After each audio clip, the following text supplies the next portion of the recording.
afternoon, everyone. I'm Megha Garibaldi, Chief Growth Officer at The Atlantic. Thank you so much for joining us today for the afternoon session of the Ideas Stage. Throughout the festival, you'll hear from great minds that don't necessarily think alike. Our hope is that these conversations live up to one of The Atlantic's founders' most cherished values, that the free exchange of ideas is crucial to the great American experiment. Before we dive into our program, I'd like to recognize our underwriters for their support of the Atlantic Festival 2024. Our presenting level underwriters, Eli Lilly and Company, Microsoft, Southern Company, and W.K. Kellogg Foundation. Our supporting level underwriters, Allstate and Evernorth Health Services. And our contributing level underwriters, Arnold Ventures, Calm, Genentech, Goldman Sachs, John D. and Catherine T. MacArthur Foundation, Uber, and Visit Seattle. Before we begin, we ask that you silence your cell phones, but don't put them away. Please share your highlights and thoughts from today's program on social media using the hashtag TAF24. Thank you again for joining us for this afternoon, and enjoy the show. Please welcome Pennsylvania Senator John Fetterman. And here to lead the conversation is The Atlantic's editor-in-chief, Jeffrey Goldberg.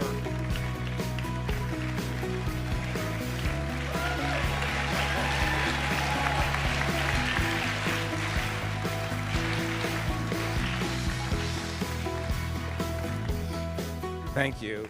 Thank you, all of you. I appreciate it. I'm glad to see you all still here. We had a great morning. We're going to have a great afternoon, partially in thanks to Senator Fetterman. Thank you for joining us. John. Or Senator Fetterman. Yeah. I'm old school. I mean, I wore a tie and a suit for our interview. I dressed up. But no, you put on one of your nicer shirts for this, and we appreciate it. Ironically, I will be wearing a suit because I have to preside as soon as I leave here. So I'm not trying to make a statement showing up, but this is actually what I work in. Right. For good or bad. We have a lot to talk about. I do again want to thank you for this. I think your first time at the Atlantic Festival, and we appreciate it very much. We want to talk about a lot of global issues, Middle East issues, of course, but I want to start with the election that's bearing down on us in 50 days or so. You are the popular junior senator, Democratic senator from the only state that matters, it seems. And not true, but yes, it is very important. Yeah, and so I think our audience would love to hear you talk about the ground game right now in Pennsylvania, and as analytical as you can be about Kamala Harris's chances of taking your state. Sure. Now, I've been saying, I mean, this is the same conversation that I've been having since 2016. Now, back there, my very first statewide race, I actually ran for the Senate in 2016, if some people don't know that.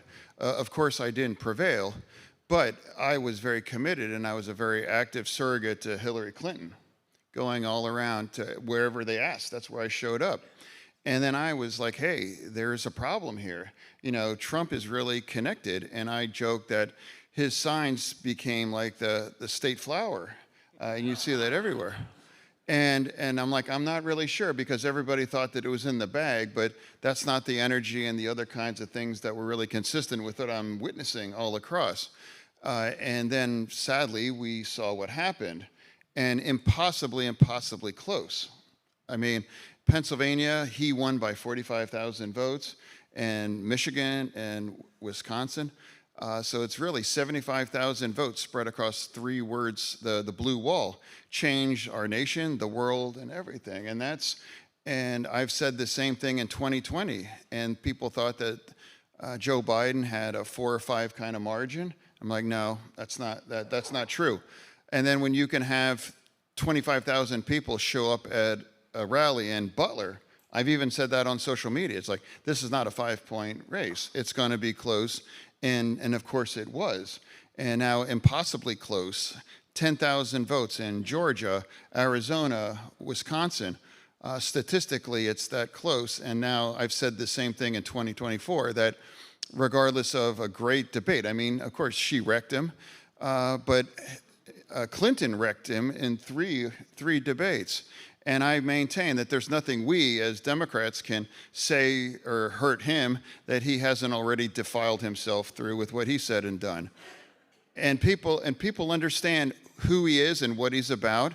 And enough people think that that's the feature, and it's not a bug. Yeah, I want to ask you about that. And I asked Leader Jeffries this morning the same question. In Donald Trump, you have a convicted felon, a person who led an incited an anti-police riot against the Capitol and the Constitution. You have somebody who's been adjudicated in civil court as a rapist and sexual assaulter. You have somebody who has a hard time focusing on policy. That's an understatement, focusing on policy. Racist, misogynist, and here's the question. The question is, why is it tied? What is happening in this country? What is happening in Pennsylvania that would allow this race against this person to be so close? Because that's where we're at, and I just said that. It's not about how sick the burns on Twitter are, or it's about money. It's not about those kinds of things. It really comes down to that gut check vote. It's the vote. And some people are going to walk in there, and if there's any people that have already decided that, and they're going to say, what do I want in my gut for the next 4 years? Do I want that kind of mess and that kind of chaos for another 4 years? They know the kind of candidate that they would pick, and if they want a new way forward, they are going to choose Harris, and it is going to be close, and she will prevail. I do believe that, but anyone thinks that somehow it's going to be a breakaway. And I've said this actually backstage. We are living in a permanent October surprise. There's not a lot of other things that can happen. 2 assassination attempts. You have a standing president stand down since LBJ, and crazy, leading candidates talking about eating dogs and cats. So it's like that's kind of where we're at, and that dynamic. I don't expect that to change. Let me sharpen the question a bit and ask you what people you live with, people who vote for you, your friends, people you grow up with, what do they see in Donald Trump that makes them want to vote for him? I know some people that are like, I personally think he's a terrible person, or I'm appalled by some of these things, but I fundamentally think that I'll still vote for him. And I think a lot of Republicans already agree with that. And I never agreed with our approach talking about that he's a convicted felon. I mean, I thought Democrats, we were the party that was all about second chances, and that we're not going to condemn somebody based on mistakes or things in that kind of situation. And I was convinced, too, that those kinds of trials and that kinds of thing, it's not going to have any impact on that. It's like, what's left? He's been impeached twice. Now it's been 2 attempted assassinations, one where a bullet actually hit him. And at this point, and I also want people to understand, and it's not science, but there's energy and there's kinds of anger on the ground in Pennsylvania, and people are very committed. And Trump is going to be strong, and that's we have to respect that. Can't even understand it, and it's not like a science that can explain it. But you have to just know that it's real. You are something of an outlier in your party, not only because of some of the positions you've taken on the Israel-Gaza conflict. You're an outlier because, and you'll tell me if I'm wrong. You see the party as going too woke in a kind of way, that you see the party drifting from working class people and working class concerns. Is that fair? No, I don't judge anyone in my party what their views are and what their I'm not going to show up in someone's district or in their state saying, you're wrong, you got to agree with me or anything. You know, my statement is the statements and the kinds of positions that I have. I make a statement about Israel, the situation on Gaza, but yesterday I was the chair of the subcommittee talking about, hey, let's make school lunch free. I mean, that's pretty democratic. I mean, so I haven't voted against I would call traditional kinds of democratic values, whether that's the union way of life or whether that's LGBTQ or talking about other things. But and I've never been offended or outraged by somebody other views that are different than mine. And I've never tried to convince anyone that I happen to think if I'm on the right side.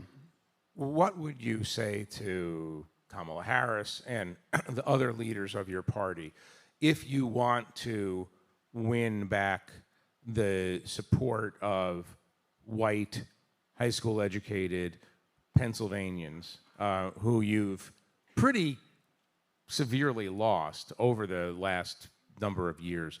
What would the strategy be that you would recommend, not only for the next 45, 50 days, but onward? No, I have a running joke, but it's I genuinely don't give people advice, and then I say except in fashion, and then that it's like I'm not going to sit down with a sitting vice president and tell her or say, hey, no, you better, or hey, I'm telling you, or it's like I'm certainly not going to mansplain the vice president, and she's perfectly capable, and she's incredibly successful, and she smoked him in the debate, and I trust her instincts, and she's got a great team surrounded by her, and she is she's an amazing candidate overall. But I would also remind you that Secretary Clinton was fantastic, perhaps the most supremely accomplished kinds of candidate that I can ever remember, and see what happens. And Trump has created a special kind of a hold within the corner, and he's remade the party, and he has a special kind of place in Pennsylvania, and I think that only deepened after that first assassination attempt. Let me just press on this one more time and ask, imagine you're not giving advice, certainly to the vice president. What is your own formula for convincing white... My advice is what I do. That's what I mean. What have you done that's different than other Democrats? I've already been all across those kinds of rooms in Red County, Pennsylvania. And those Dems in those counties, I believe they're kind of like the true believers of our party. And I tell anybody that in this audience that lives in a very conservative area, it's rough being a Democrat in those places. They steal your signs. They look at you sideways. It's like living next to the weird uncle at Thanksgiving that's all in Newmax. But still they're willing to do the hard work. And it's never going to be flipping the county and turning it from red to blue. It's not the color, it's the margin. And that's how you can jam up the Republicans there. And everybody assumed that Trump would have a Romney-esque kind of a percentage. And he turned into 80s. And then that's not important necessarily if it's a small county, but there's 56 cousins, and times that by 56, and it matters. And then that's why it scales it, and that's how he was able to get behind that. And if you lose by 82 to 18, that's bad. And if you can jam it up into the 60s across, and that's how we scale, because we have we have Philadelphia, we have Pittsburgh, and we have other smaller cities across Pennsylvania. And that's, in my opinion, and now tomorrow night, I'm going to be in Lawrence County. Saturday night, I'm going to be in Indiana County, and actually Trump will be there too.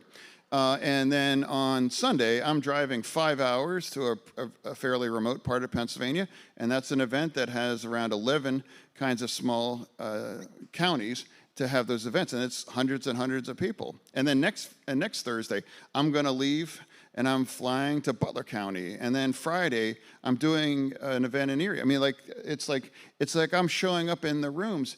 And that's my advice. I mean, I'm living my advice. I'm not sitting around saying you should. It's saying I'm doing, and that's what I believe. Let me ask you about one question about President Biden, who you're very close to. You were one of the few Democrats as that situation was tipping. The Speaker of the House, former Speaker of the House, many other Democrats were saying time's up for Joe Biden's candidacy. You were fierce in your loyalty to him, your devotion to him, and in your belief that he could win the presidency. Talk about that third part first, your belief that he could have won after the debate. Have you changed your mind about that in the days that followed? It's all part of it. And after my my stroke, and I nearly died, and I had a debate, and I think honestly it was the worst debate in American history. I do. And if that really was the most important thing, I wouldn't be sitting in a chair having this conversation with you tonight. And then also, the president was so kind, and he embraced me. He didn't back away. He's like, oh, this guy had a stroke. I don't know. And he showed up, and he was loyal to me. And then I won by 5 points after that. And I like to remind people that he's been a spectacular president. I mean, look at what he's done. Look at what he's done.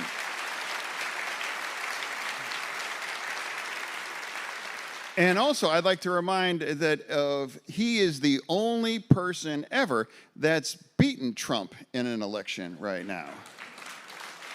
And this is not a guy that's just trying to cling to power or whatever. It's like I do believe he was coming from a sincere and a deep moral place. That's like he fundamentally believes that he has one last job and one less thing to give to this nation, and that's to take the trash out. And now we can all really move moving on. And I believe that.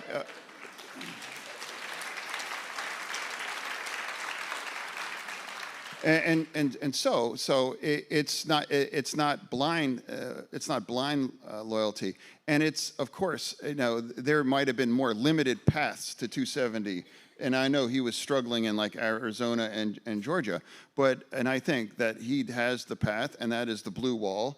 And that's why I believe that he has the path and he has won. And now I don't think that debate, I don't think after everything that's happened, we would be talking about that. But now that he chose to stand down, and the vice president she's been magnificent, and we just could not have had a better rollout that we could have even dreamed.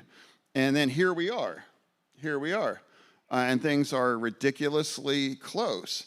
And I would challenge anybody, and I say this to all journalists, find something that I've said anything different since 2016 that you have to understand. You may not understand it, though, that it's going to be crazy close in Pennsylvania. And I can't see something changing that, because after the two impeachments, after sitting at a trial for 6 weeks and bribing a porn star and all this stuff, it's like...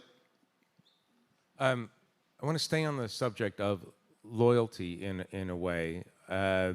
You have been unusually fierce in your defense of Israel, unusually fierce for the Democratic caucus.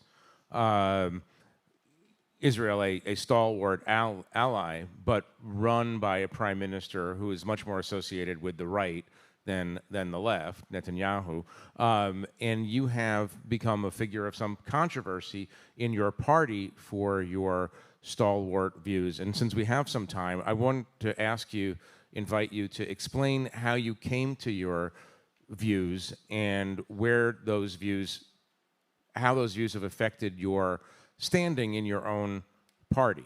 Sure. Well, I would say that I think in the most simplistic kind of a way, the difference between myself and somebody that might have a different view, even somebody that's actively protesting the situation, is that I grieve, and it's the tragedy and the death and the misery and all of that for the Palestinian people. You know, it's like I've never referred to them as necessary sacrifices. The other side, they called that. And the difference is... The other side meaning Hamas. Yeah, Hamas, yeah. But the other side thinks that the blame lays with Israel. And I'm like, no, I think the blame fully and exclusively belongs at Hamas on that. And Hamas now has referred to the Palestinian people as a necessary sacrifice while they're either hiding in a tunnel or they're living in luxury hotels across abroad. And now I believe that Israel, after what's happened after October 7th and what history has been, that I believe I'm going to be a very loyal, unwavering voice throughout all of this. And that's how I've maintained on that. And I also, that Netanyahu is deeply unpopular within the Democratic Party.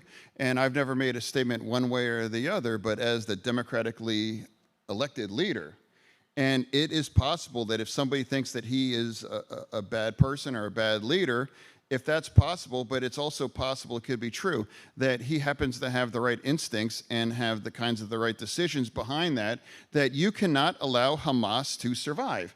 And I reject this idea that, well, you can't destroy Hamas. It's like, well, actually you can.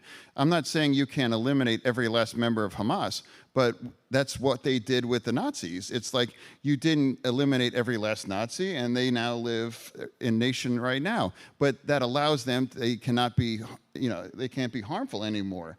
And it's like pushing them into surrendering or to elimination. And if you look at our history, whether that was with the Nazi Germany or with Imperial Japan or even back in the Confederacy, and terrible, terrible things and tolls on civilians. And of course, in Germany or in, of course, in Japan or in Atlanta burning. But that's, and then once there was that submission and those societies, we have to turn our backs on this, and we have to have and find a new way forward. And then my hope is that Gaza has to be rebuilt, but I cannot, if anyone's being honest, it can't be rebuilt if Hamas is allowed to be functional and directing Gaza. So let me ask you this about Hamas, and I think this is an observation that neutral observers, if there is such a thing as a truly neutral observer on this, neutral observers would say that Hamas's goal, very clearly, is to maximize casualties on its own side in order to gain the sympathy of the world, not just across the Arab world or at Columbia University. That's the plan. But one basic rule of warfare is don't do what your enemy wants you to do. In other words, Israel falling into this, Israel going down that pathway. Well, Israel isn't doing what they do. Israel is forced to do what Hamas has designed that. And the difference between in Germany or with Japan or even with the Confederacy, it's like they have a connection with the civilians' populations. There is no spiritual connection between Hamas and the Palestinians. In fact, they actually view that as the necessary sacrifice. And now they're not going to surrender because they don't care how many die and their kinds of suffering and how many buildings bring down. And throughout this entire is that Israel does not and has never targeted civilians and those things. And now let's look. Polio was beginning to emerge, awful, but now 90% of them now has been vaccinated, and it's not, and it never was a genocide. It absolutely never was throughout all that. And now here we are, almost coming up into a year, and Israel has always fought to maintain the death and the kind of misery. And now remember, all of this could end if Hamas just surrenders and just sends everybody gives up back. The hostages. Yeah.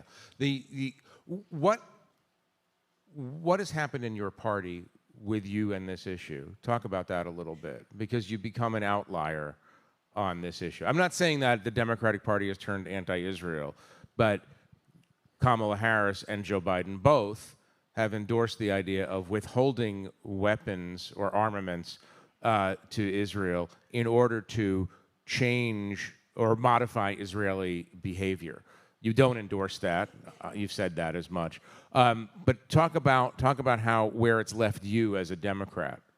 Okay, well, I mean, it doesn't matter where I'm left, but what breaks my heart is where Gaza has been left, and after I visited Israel, how shaken Israel has been after that.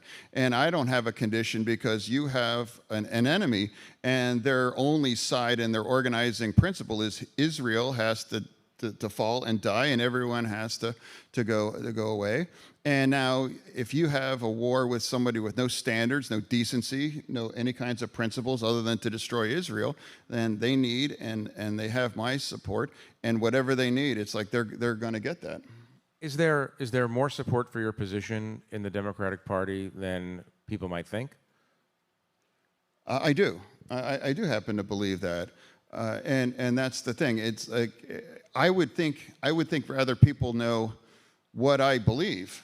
I may not happen to agree with me or disagree, but at least I know exactly what I feel on that. And whether that is pandering or kind of hiding or not being front and center about it, and that voice seemed to matter. I never expect that it would.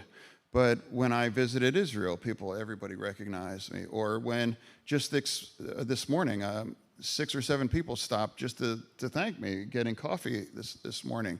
And I hope that the war ends and Hamas has to be destroyed.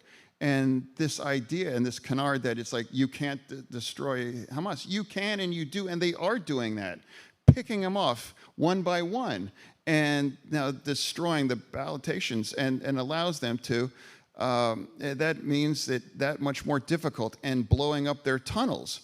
And remembering everybody, what they've done, and they are promising, we will do this again and again and again, and that's where we're at. And Sinwar, again, is not going to surrender unless he is actually eliminated, because he doesn't care how many Palestinians die. But let me ask you this, though. You believe in that a two-state solution is the best solution for the challenge of the Middle East?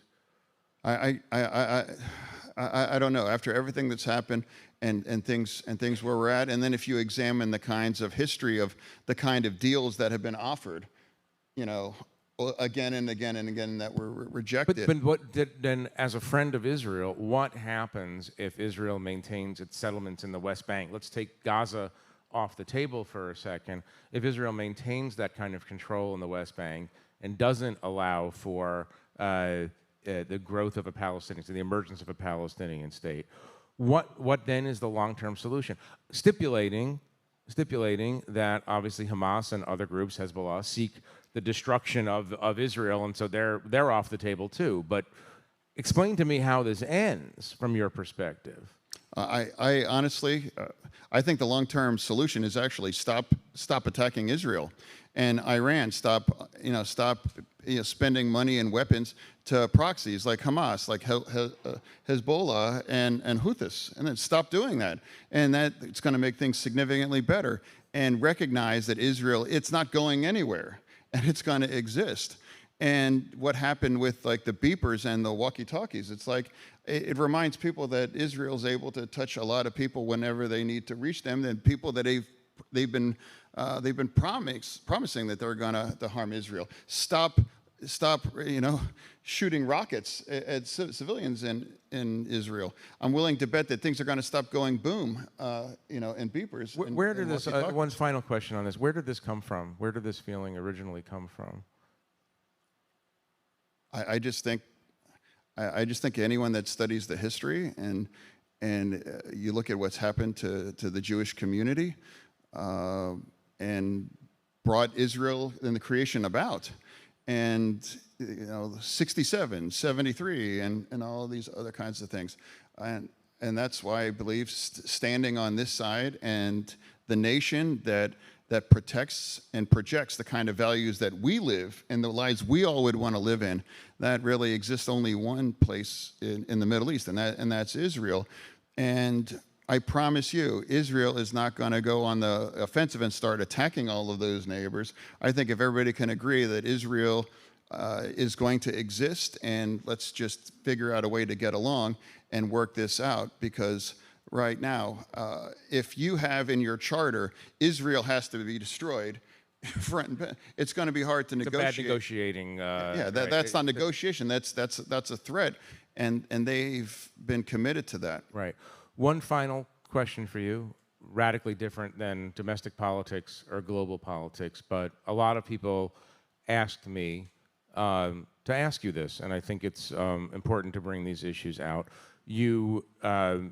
It's well known that after the stroke especially, you sought help for depression, and people asked me when they found out that I was interviewing you, ask him how he's doing.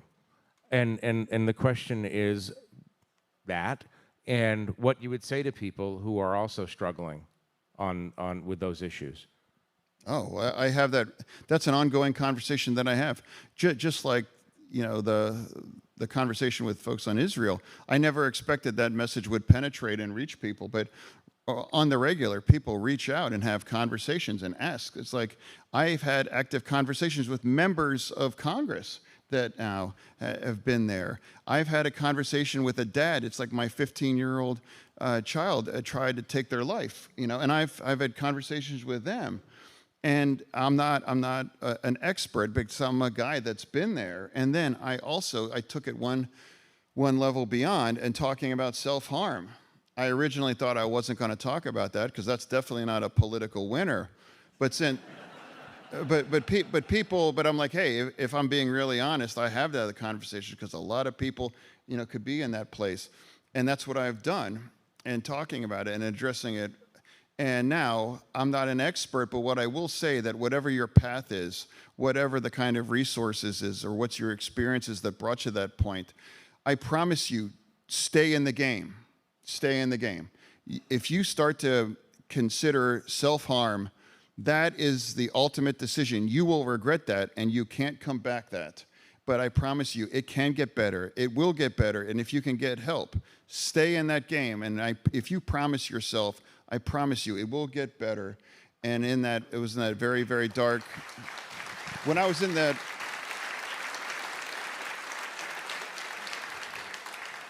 every time a suicide comes across me, it's heartbreaking. How horrible that is, especially if it's a young person.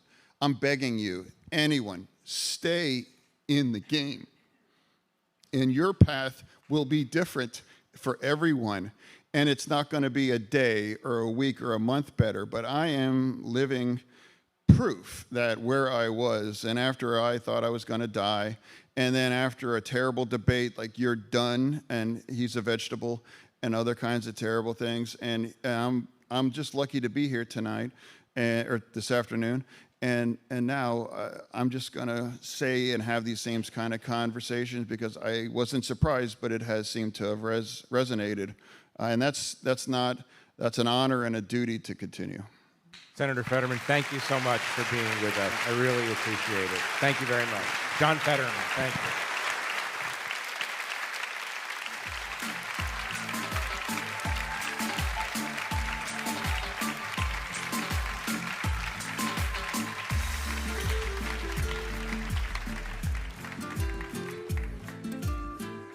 Here to discuss the future of American conservatism, please welcome the Bulwark's Tim Miller, Sarah Longwell, and Bill Kristol. Here to lead the conversation is Atlantic contributor Evan Smith.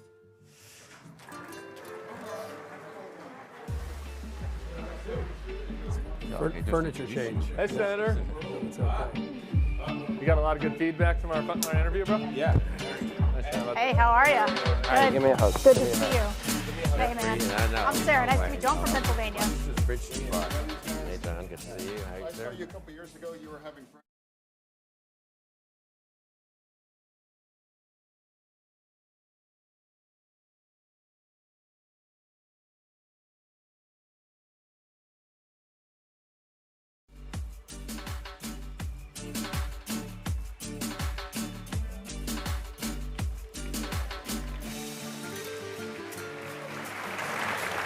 Hey, y'all. All right.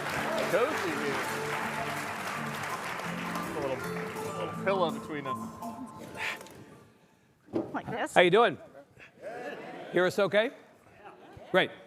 Good afternoon, you three. Good to be with all of you again. Good to be with you. Thank you. Feels like we just did this. Feels like we did just do this in Austin. But here we are in D.C., and I want to ask you on the subject of our panel, Sarah, to begin, the future of American conservatism. What is the difference between being a Republican these days and being a conservative these days? I really thought you were going to ask Bill that question. No, I'm going to ask you first. Okay.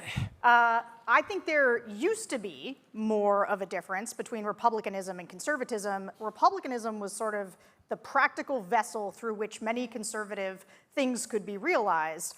However, today, conservatism has lost all meaning. And just like being a Republican, it really only means one thing, which is fidelity to Donald Trump.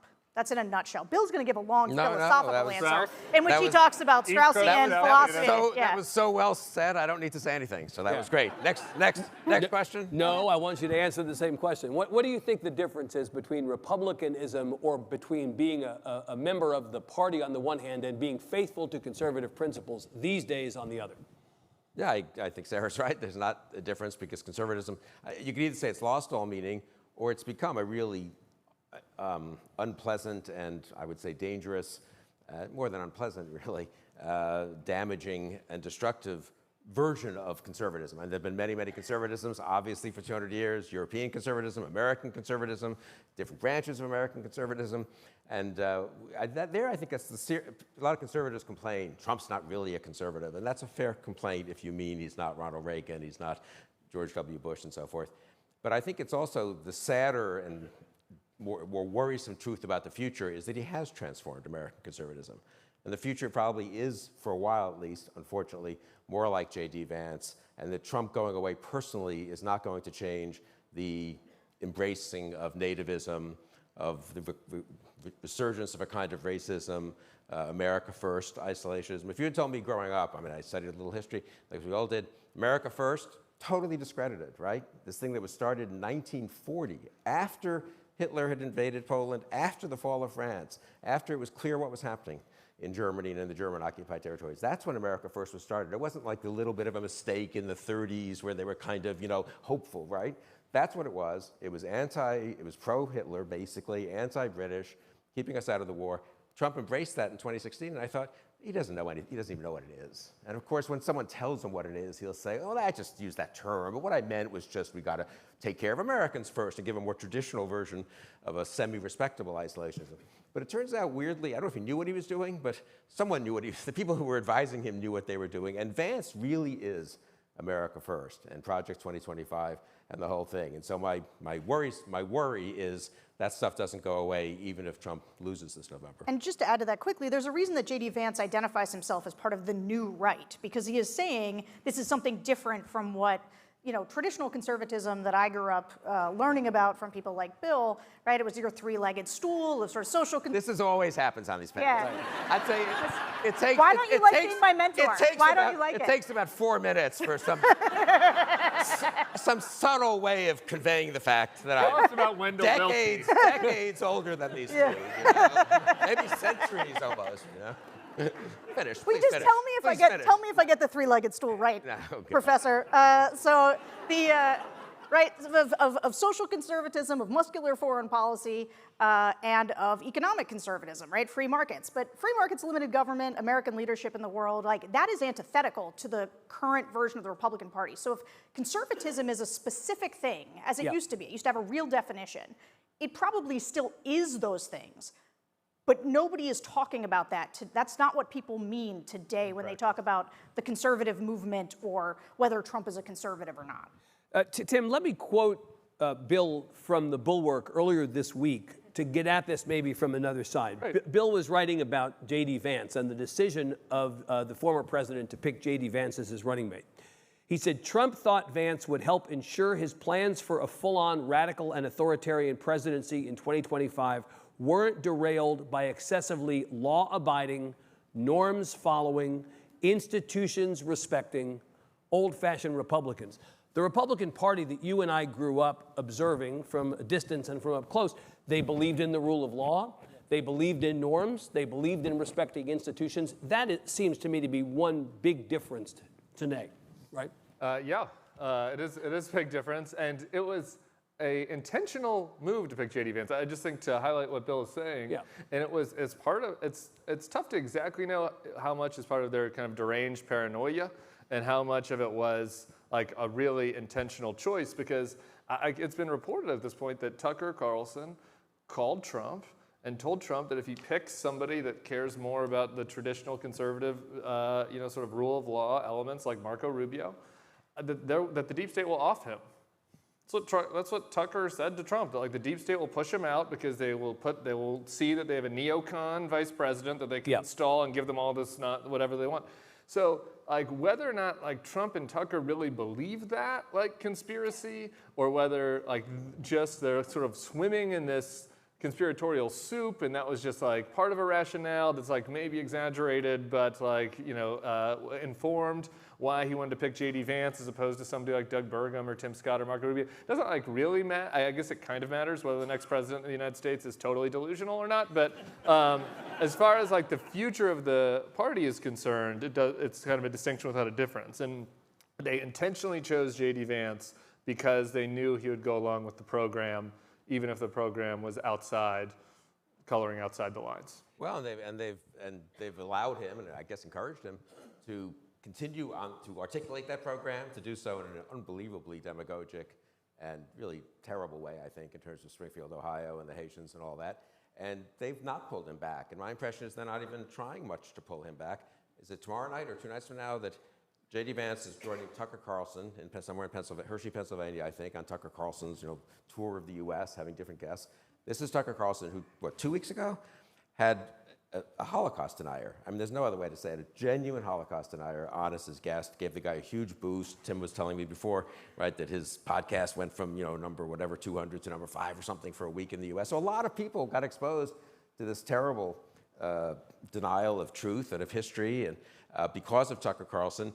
And a few people said, maybe the vice presidential candidate of one of the 2 major parties in the U.S. shouldn't be appearing with Tucker Carlson right after he's not just had him on as a guest, but praised this Holocaust denying sort of popular historian. But I've seen no sign that there's any sense in the Trump campaign that it's a problem, or that maybe Vance should find another, place to go that night or something like that. So they are, I mean, the degree to which they're all in on that form of new rightism, I think, is sort of underestimated. Everyone sees the goofiness of Trump and the, and all the kind of silliness and the lying and all, but the degree to which they now have a pretty big cadre of elected officials, operatives, donors who are all in for America First and Project 2025 and its different offshoots is pretty striking. Which I'll just say, we take criticism as never Trumpers. People are like, well, you abandoned your principles. And you say, you're a bunch of rhinos. Yeah, sure. Hear it all the time, right?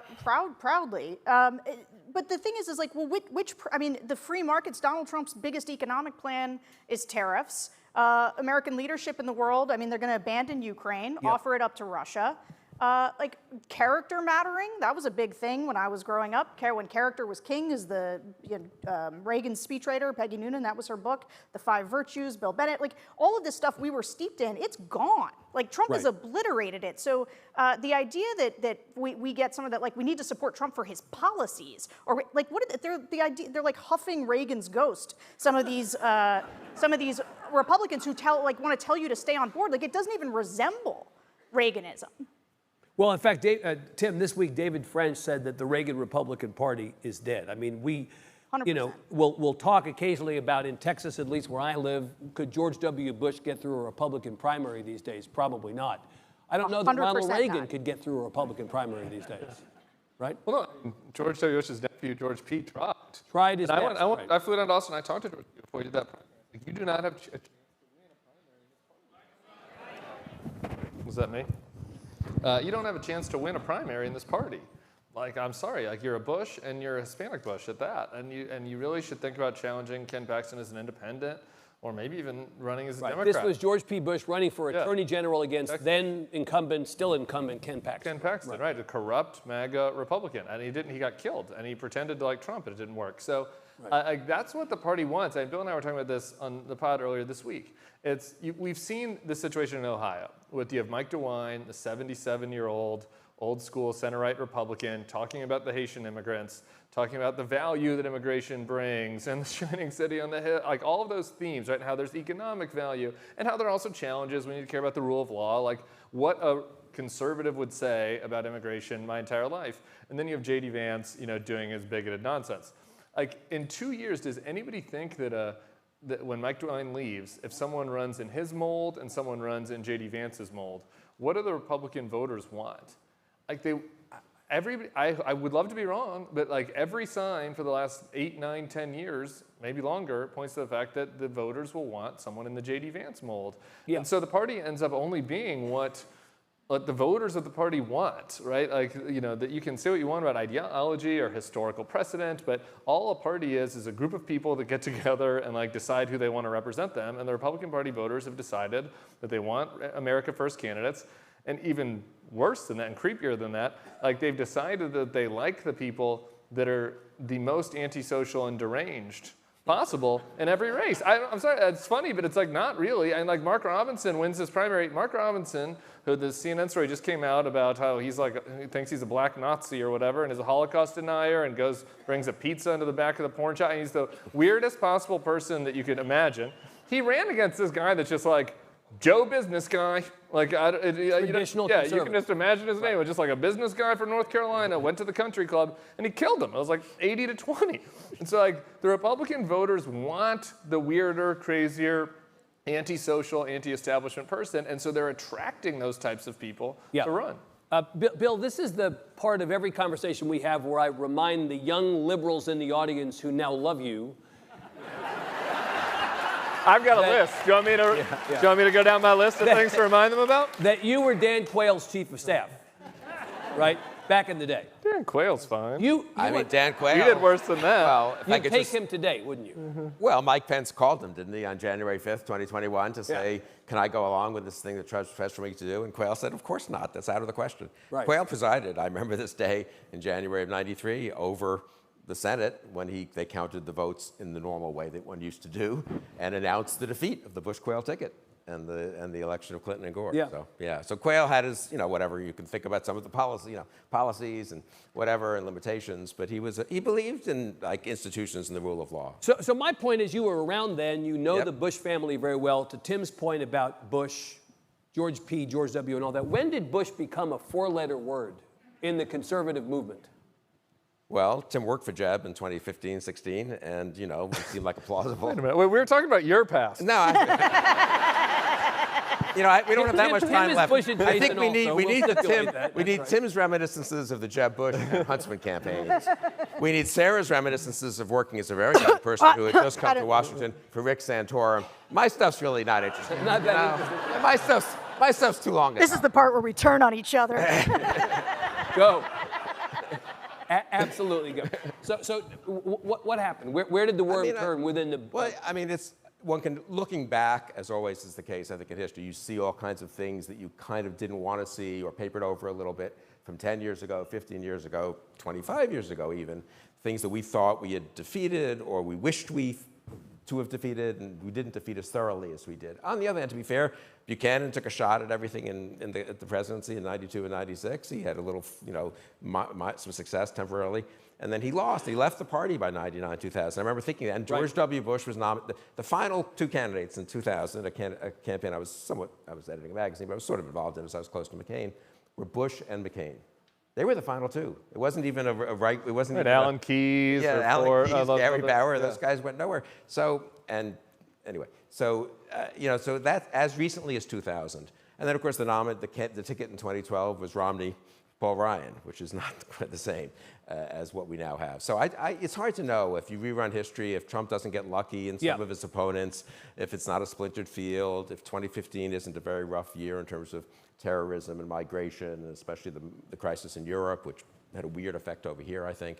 I don't know. Maybe history's different, but the stuff was there more than we wanted to realize, I think it's fair to say. The race in particular, for me, I really thought, I guess I wanted to think this, and people can say, Colin Powell, Condi Rice, George W. Bush going out of his way to go to a mosque a week after 9/11. I thought, this is not the Republican Party that my parents didn't want to be part of in the 50s and 60s, because there was still too much of that, right? And they were kind of old-fashioned Cold War liberals in New York. But it turns out, I don't know, I guess historians will say that was an interlude, or that was a cover, in a way, over a lot of other stuff that was lurking there. Yeah. Trump is also, just one last one, is an effective demagogue, though. I'm not sure anyone, Buchanan didn't make it work, right? I mean, other people didn't. Trump's a weird mix of willing to play the most vulgar and destructive and bigoted kind of cards, but combined with the New York con man, you know, celebrity, 24 years, 14 years on that show, successful businessman, that whole shtick.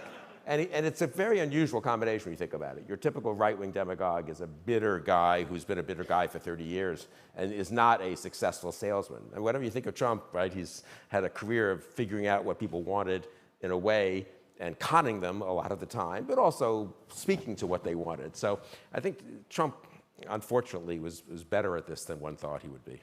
Sarah, you three on the stage are all voting for Kamala Harris in this election. You're doing it unambivalently. Enthusiastically, yeah. Well, I want to understand a little bit about that and push at that. So you're doing it ambivalently and urgently, despite the fact that you were lifelong Republicans, you were lifelong conservatives. You've made the decision that this must happen. Is this you playing defense or playing offense? Are you voting against him, full stop? Or is it a mix of voting against him and seeing that she actually is the more conservative choice? I don't know about the... Well, yeah. No, I mean, she is the more conservative choice if you're talking about first principles. And first principles are about, are they going to abide by the Constitution? Do we have a peaceful transfer of power? Those are pretty conservative principles. Robust, right. Yeah. Robust foreign policy. That's right. I mean, that doesn't have to be that robust. Let's just defend our democratic allies abroad. I mean, look, the thing about, at the nub sort of the question you're asking is like, so what does it mean to be a conservative? Being a conservative was about conserving what was good, right? That is it and that's why conservatives and progressives oftentimes are this way, because progressives are saying, no, we've got to forge ahead, we got to break things, we got to change everything. And conservatives are like, no, there's so much here that's good. Well, Donald Trump is a burn it all down, demagogue. And J.D. Vance is the kind of person who looks at Trump, and Tucker Carlson's the kind of person who looks at Trump and says, this guy's breaking everything. And in him breaking everything, there creates crevices and places for us to move as people who are more ideological and build new things more in our image. Because Trump doesn't really care about most things, but J.D. Vance has something more like an ideological project, people like Peter Thiel. Yeah. But it has nothing to do with conserving what is good, least of which is like the basics of the American experiment. And you can hear this in the rhetoric. So it's not that I think Kamala's steeped in conservatism, but what she does do is not only have a reverence for things like the peaceful transfer of power and saying we're going to defend our democratic allies abroad, but she's also sort of inviting conservatives in, saying you can be part of this coalition because I'm going to respect the higher principles, whereas Donald Trump has no such interest in doing that. Tim, after the convention, I noted that you wrote about her speech. Yeah. Tell me how this would have been different if Condi Rice had given it. Right? Yeah, I mean, there were no lines about bombing Iran, so maybe there was that one difference. But like besides that, honestly, I mean, she made an effort, right? And again, I'm not out there saying that she would be the third, like the McCain term I never got in 2008 or anything. Like she's not going to be, right? I mean, she's a California liberal, but like that's okay, and she is demonstrating she has a respect at least for the themes and the values that were the optimistic part of the conservatism that I grew up in. And that's good enough, right? And I think that she talked about that in foreign affairs in particular. I think that she was really strong in particular on foreign policy. She talked about it, about all that stuff that we heard from the 80s and 90s, the shining city on the hill and pluralism and how that her and Tim Walz, as two middle-class people from different backgrounds, are the best of this country, and no matter what language your grandparents speak, like you're all part of this country. Like that's all the stuff that I was steeped in. So like thematically and values-wise, she's a million times closer than Donald Trump is. In the true way of the Bulwark, Bill, she is sort of the country over party candidate, isn't she, for folks like you? Yeah, and she tried to make that clear at the convention. I mean, who spoke in the hour before the actual presidential acceptance speech is the second best hour to feature candidates. They all kill, everyone will kill to get into that prime time with the highest viewership.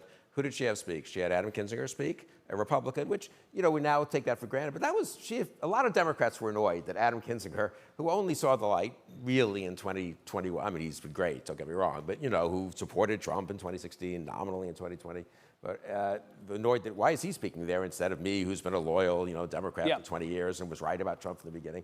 And then Leon Panetta. For me, that was very telling. Leon Panetta, someone reminded me of this yesterday, I think he's 85 years old. He's in very good shape. He's a wonderful man. He's served the country extremely well in many jobs, Congress, Clinton's chief of staff, Obama's CIA director, and then Secretary of Defense. But he's not a current figure in Democratic Party politics, really, right? And I mean, half the people watching probably thought, well, who is this guy anyway? And she wanted to send a signal. Leon Panetta is a traditional, centrist, pretty tough-minded, moderate Democrat on foreign policy. And he gave a speech which was about Ukraine and about standing up with our allies. He quoted Ronald Reagan. I really thought maybe I'd died and gone to heaven to see Ronald Reagan. Ronald Reagan quoted by the penultimate speaker at a Democratic convention just before the nominee. It was even better in the debate when Kamala Harris herself at one point went out of her way, and it was pretty clear she had planned this and went out of her way to quote, the late, great John McCain. So I thought, wow, what a great Democratic Party campaign this is, Reagan, McCain. So I'm pretty comfortable there, Yeah. So we're 47 days out. I have to ask you guys while we're together, what do you think is going to happen? What is the trajectory of this race given where we sit today? There have been a number of polls over the last couple of days, if you pay attention to this, that have been a little odd. Beginning with the New York Times poll that had the popular vote tied but had Harris ahead 4 points in Pennsylvania, which seemed like the inverse of a lot of what we'd been seeing. They even felt the need to write a story saying, yes, we know this is weird, right? Tim, what's going on here? And is it possible to even know what's going on here 47 days out? What's wrong with this? I think the thing is that you should button your shirt. I think there's like too much chest showing. The people want to see a little nip, I think. Oh, wait, we're at the Atlantic. Sorry, I'm sorry, Jeff. We have a concerningly close race, is what we have. I mean, I think that the vice president has a clear but small lead across the swing states. She has more paths to victory. But all Donald Trump has to do is win the states he won in 2020, plus Georgia and Pennsylvania. And both of Georgia and Pennsylvania look very close. So I think of the remaining voters out there, the pool is bigger for Kamala. Like, you can see her trajectory is going in the right direction. She's been adding people ever since the switch, shoring up the Democratic base first. If you look at the New York Times poll today, she was mostly shoring up our people. It was college-educated whites, former Republicans, independents. Like, that's who she was doing better with. As she still has more work to do with young black and brown men, mostly, to be frank about it. And I think that right now we have a very close race, but the Democrats have shown ever since 2016 that the anti-Trump coalition is bigger than the pro-Trump coalition, as long as you can get the coalition together. Sarah, you're the data person, right? You spend a lot of time doing focus groups. This is your thing. What are you looking for as signs on the road between here and there? Yeah, I mean, look, we joke in our office all the time where we pore over every detail of everything, and then we all shrug our shoulders and go, well, it's going to come down to turnout. Both because that's true and also a great cliche. I think, though, the main thing that I'm looking for, I've been watching what we call flippers in the focus group. So people who voted for Trump in 2016, voted for Biden in 2020. This was a group that had been backsliding away from Biden because they were frustrated about the economy and they were especially thought he was too old to do the job. Those people are slowly coming back to Harris, but here's what's interesting about them. They are out on Trump. They're out on Trump. And so their decision is either vote for Kamala Harris or leave it blank. And then there's this other big sort of undecided pool of voters isn't just, do I decide between Kamala Harris and Donald Trump? It's also, do I decide to go out and vote, right? Do I get up off the couch? That's a big part of the undecided vote. And I think that watching her energize people, like every indice that is not poll related that I think people don't see as much of, how many people are volunteering? Small dollar donations, how many of them are brand new donations? those things all bode really well for her. And I think at the end of the day, these elections tend to be decided by both the turnout and then the late-breaking independents. And I think the independents are going to break for her. Bill, the Cheneys 2 weeks ago, when they announced, first Liz and then on behalf of her father, announced that they were both going to support the vice president, Liz Cheney made a point of saying it's not enough to simply not vote for him. This is urgent enough that you actually have to vote for her. So to the point about the people who are sitting right now on the fence, deciding, do I not vote or do I leave that blank on the one hand, or vote for her? Liz Cheney's argument would be, this is urgent enough that you've got to figure out a way to vote for her. I think she's right. I wish more people who had worked in the Trump administration and have said, sometimes many times, sometimes to Jeffrey Goldberg in interviews on the record and on background before they went on the record probably, that the guy should never be president again. They need to just step up and say that to the camera, first of all, because... And then say, and I think people should make up their own minds about who to vote for. I don't tell, if they have matters of conscience, why they can't quite go for Vice President Harris, but most of them don't. And they just need to say, I'm voting for Kamala Harris. They don't need to give a big rationale. They don't need to give 10-minute speeches on, they just need to say, Donald Trump cannot be president. Kamala Harris is in the mainstream tradition of American politics. I'm voting for Harris. If they want to then say, but I kind of hope to be able to vote for Brian Kemp or Glenn Youngkin in 2028, that's fine, So I think there are people who could do that who served with Trump, obviously, the John Kellys of the world, et cetera. And then there is this one guy who Dick Cheney worked for, who I think could make a difference if he came out and just said, I've never been for a Democrat in my whole life. He's probably literally true, right? His father was already prominent when he became a voting age. But George W. Bush really should say that he's voting for Kamala Harris.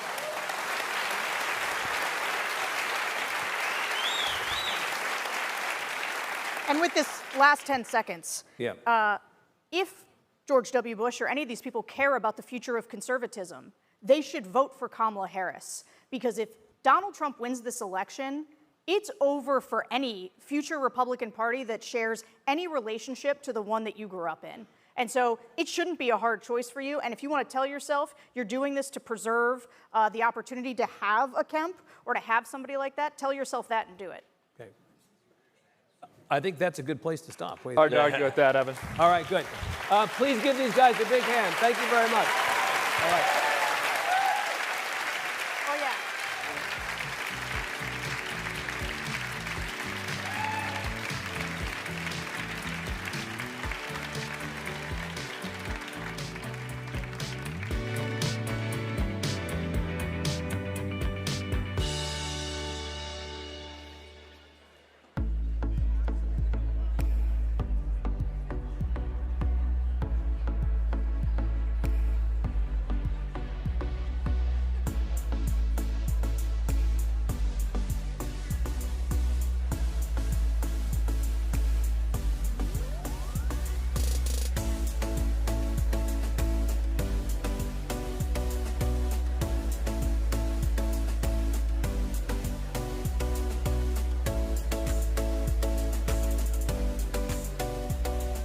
Still to come on the Ideas stage, Secretary Mayorkas.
And now for a conversation about sustainable solutions to close inequities in maternal health care, please welcome journalist, author, and founder of Birth Fund, Elaine Welteroth, and Dr. Uché Blackstock, author, founder, and CEO of Advancing Health Equity. Here to lead the discussion is Atlantic Live contributor Christina Ruffini.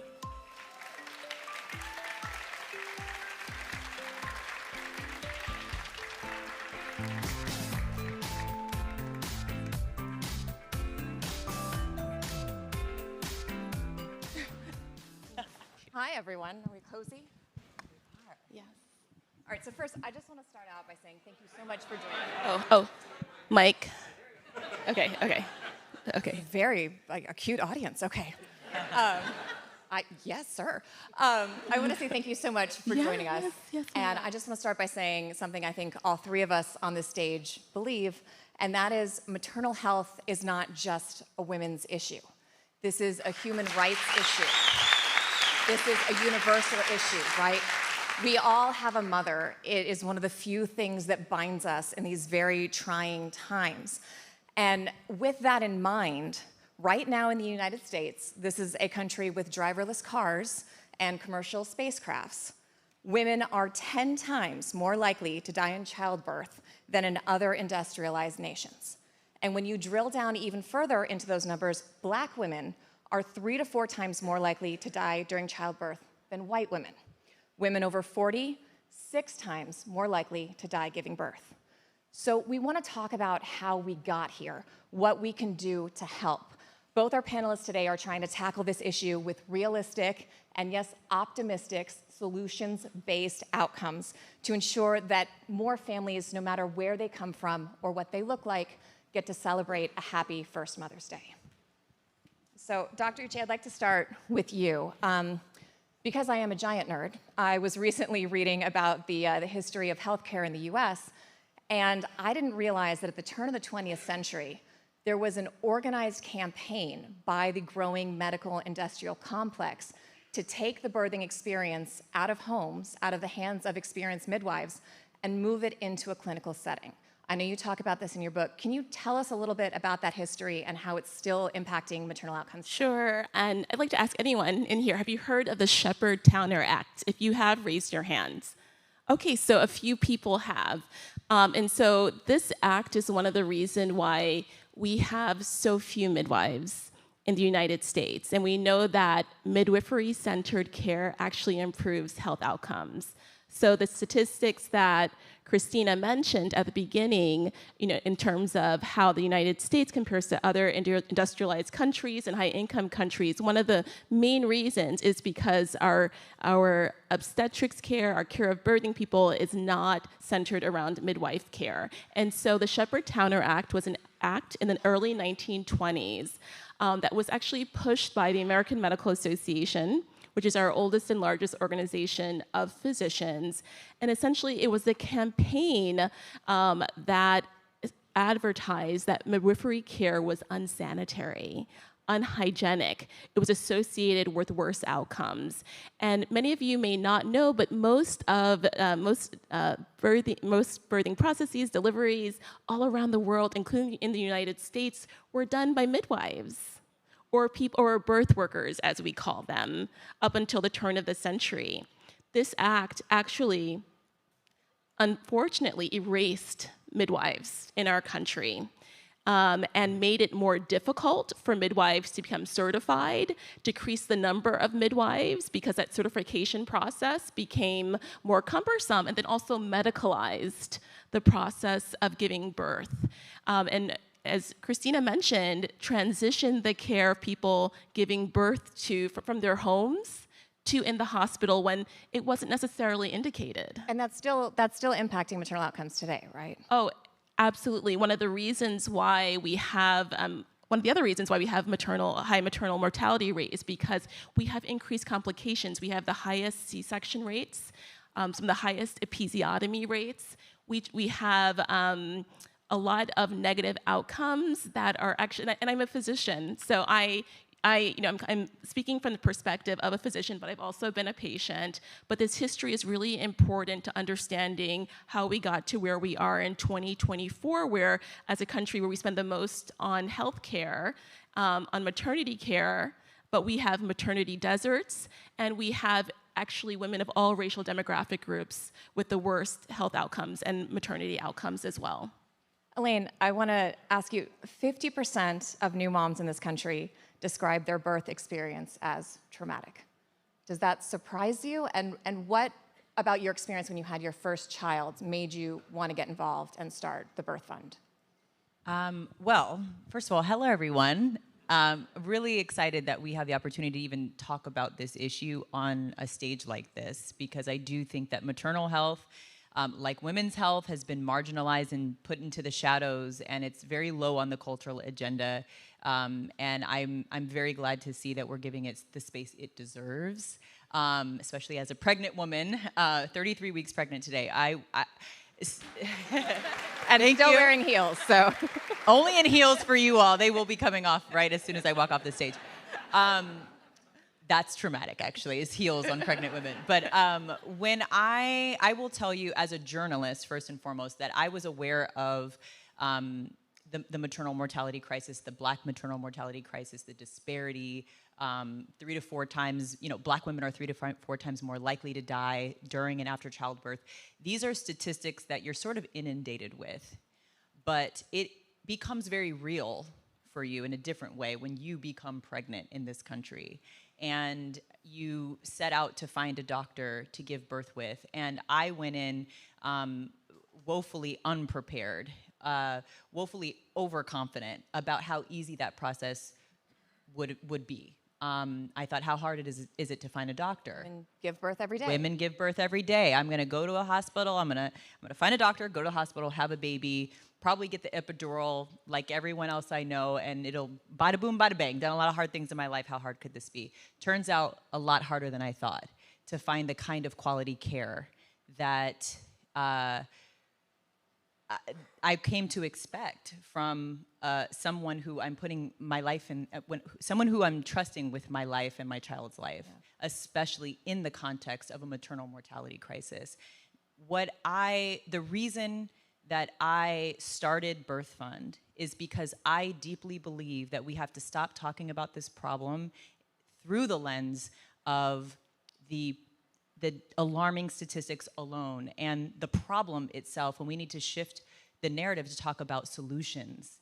Because one of the things, as I went through this process of dating doctors and being deeply disappointed in the care that I received, I felt that they were demeaning. I felt they were condescending. I felt that the system itself was not set up to provide holistic, quality care. Visits were 15 minutes. You're rushed in and out. I was told I was asking too many questions. I was told I was actually, have they met journalists? But I was told I had exceeded the 3 to 4 question max per visit. I had a doctor stand up and walk out on me. I mean, I had someone say, I don't know what you think this is. You can't just walk into a hospital, pop a squat, and have a baby. Everyone needs interventions. So the kinds of experiences I was having, I actually thought I was being punked. But as a journalist, I put on that journalist hat to try to understand what was happening to me, and more broadly, what is happening to us. And one of the things I love that you say is that how you measure the health of a nation is by measuring how well you treat its mothers and its children. That is a Dr. Uché quote. And I realized we are deeply unhealthy, but I wanted to understand why. I am not anti-doctor at all, but this system is broken. And that I say that from a position of privilege, with access to the best doctors, the best hospitals, the best healthcare. I have a great network of folks and resources to help guide me along this journey. I could not help but imagine what my experience would be like if English wasn't my first language, if I did not have access to healthcare. So it was very easy for me to understand, actually, once I was entered into the system as a new mom, exactly why the death rates are what they are, exactly why even if you survive birth, you come out with birth trauma. 50% of families say that they have had birth trauma. I understand it now. And I feel incredibly lucky that I was redirected to midwives. Shout out to Kindred Space LA and the Black midwives, who are the only, they own the only Black-owned birth center in all of Southern California, which speaks to the dearth of birth centers in this country.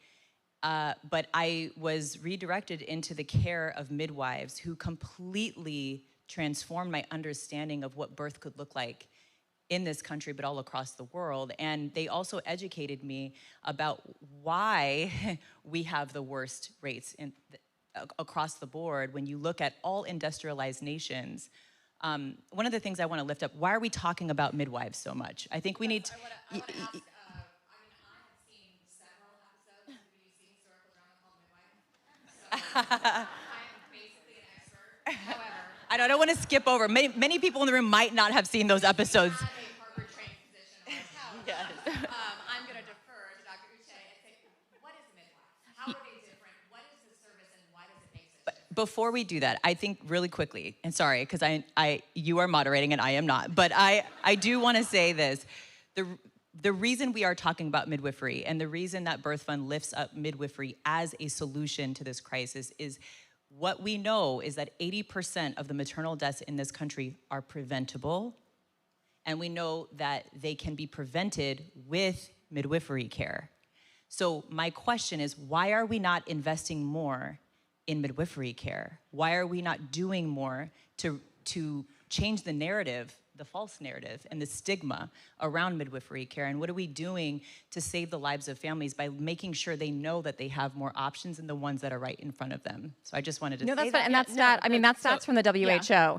And there's another 2016 study published by the Corcoran Review said basically that pregnancies that involve care from a midwife had better birth outcomes than those without the services. So doctor, what are the services that they provide? Right, and so I want people to understand, I think people know a lot about what physicians do, right? We go to medical school, then we do a residency, then we specialize in something. And I'd like to say that, obstetrics gynecologists, they are specialized in dealing with particularly high-risk pregnancies, and also pregnancies that require interventions within the hospital. But the fact is that the majority, especially of first-time births, don't require in-hospital deliveries. But the fact is that we've been sort of brainwashed to think that's the case. We think that's the norm. And even myself as a physician, I'm an emergency medicine physician, and I've always seen the worst outcomes of home births.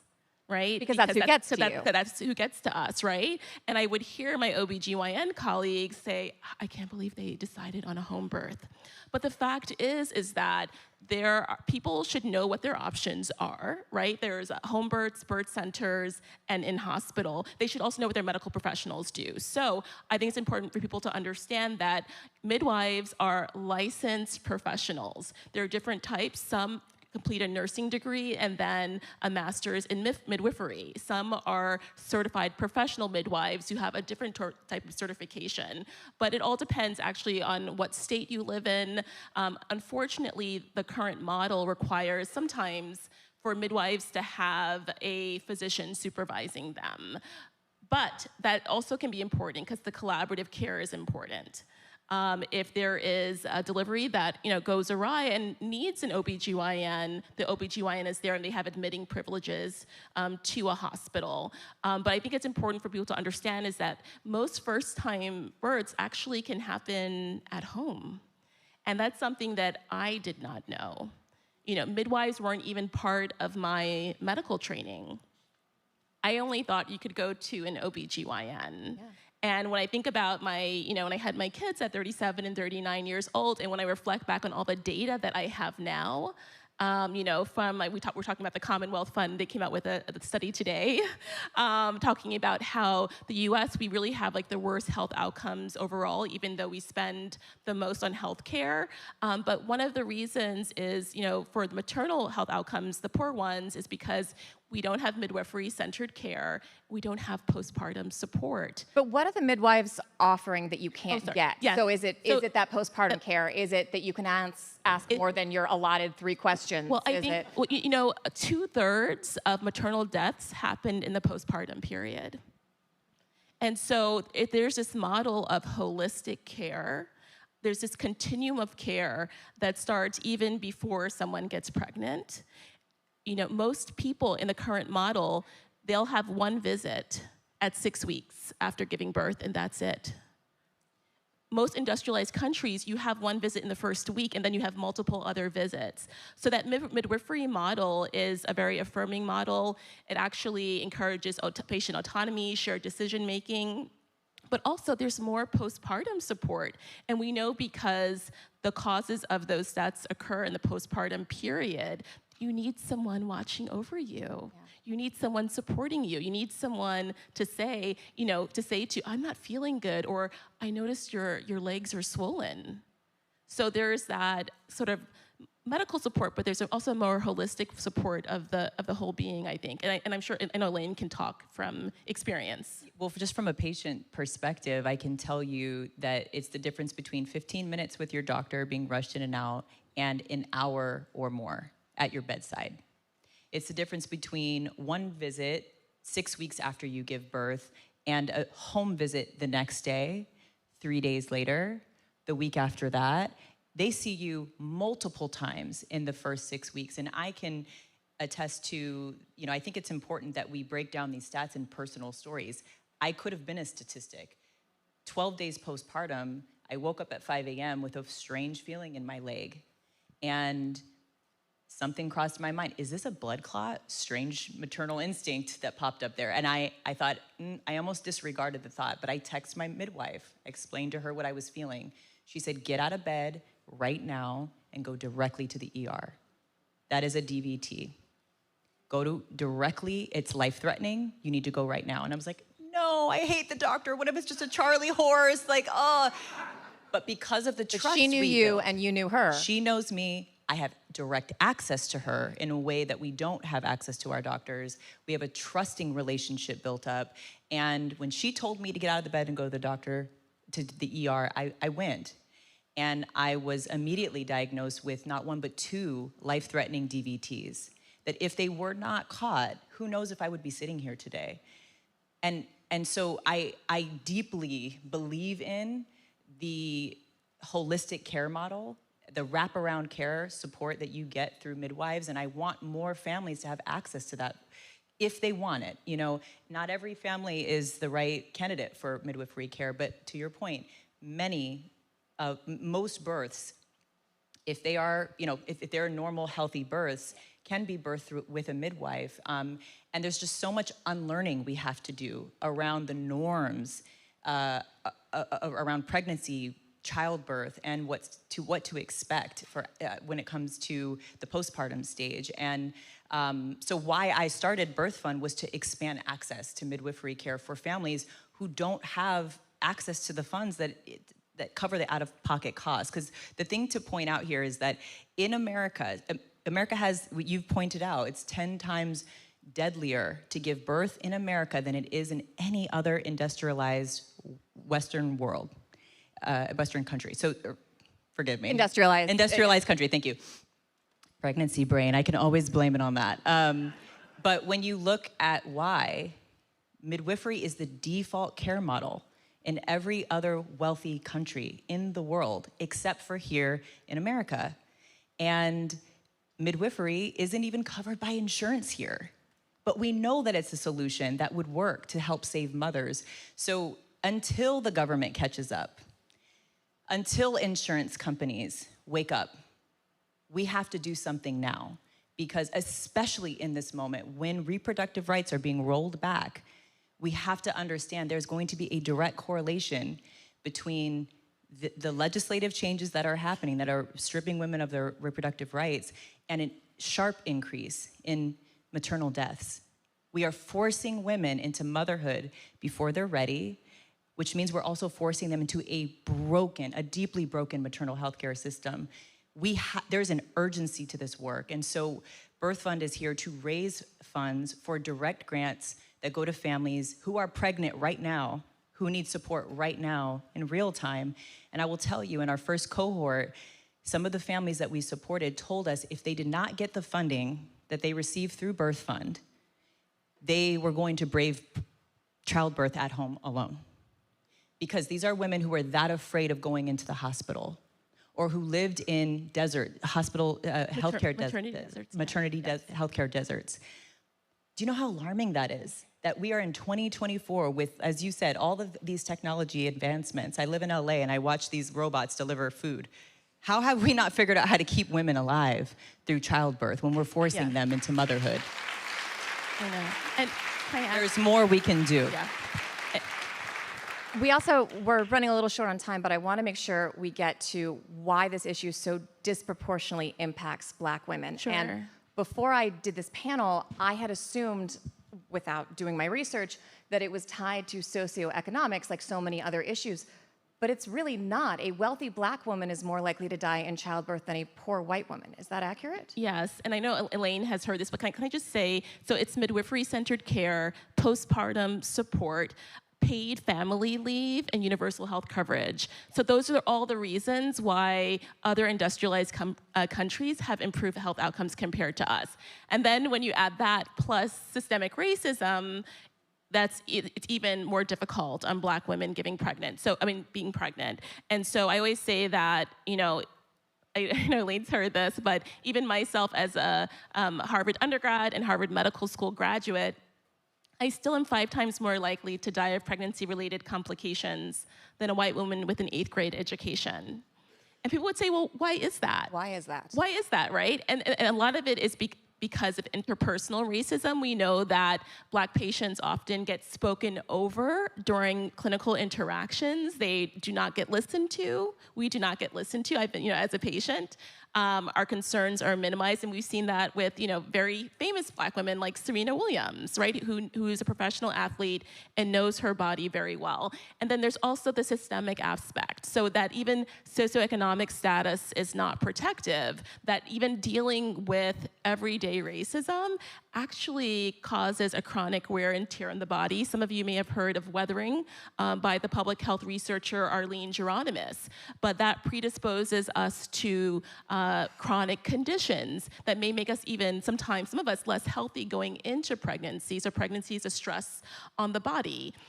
So we cannot underestimate the role of both interpersonal and systemic racism on Black women in this country. But again, I want to just emphasize that when we look at maternal health outcomes for women of all racial demographic groups in this country, all women, even white women, their maternal rate is even worse than some lower income and middle income countries.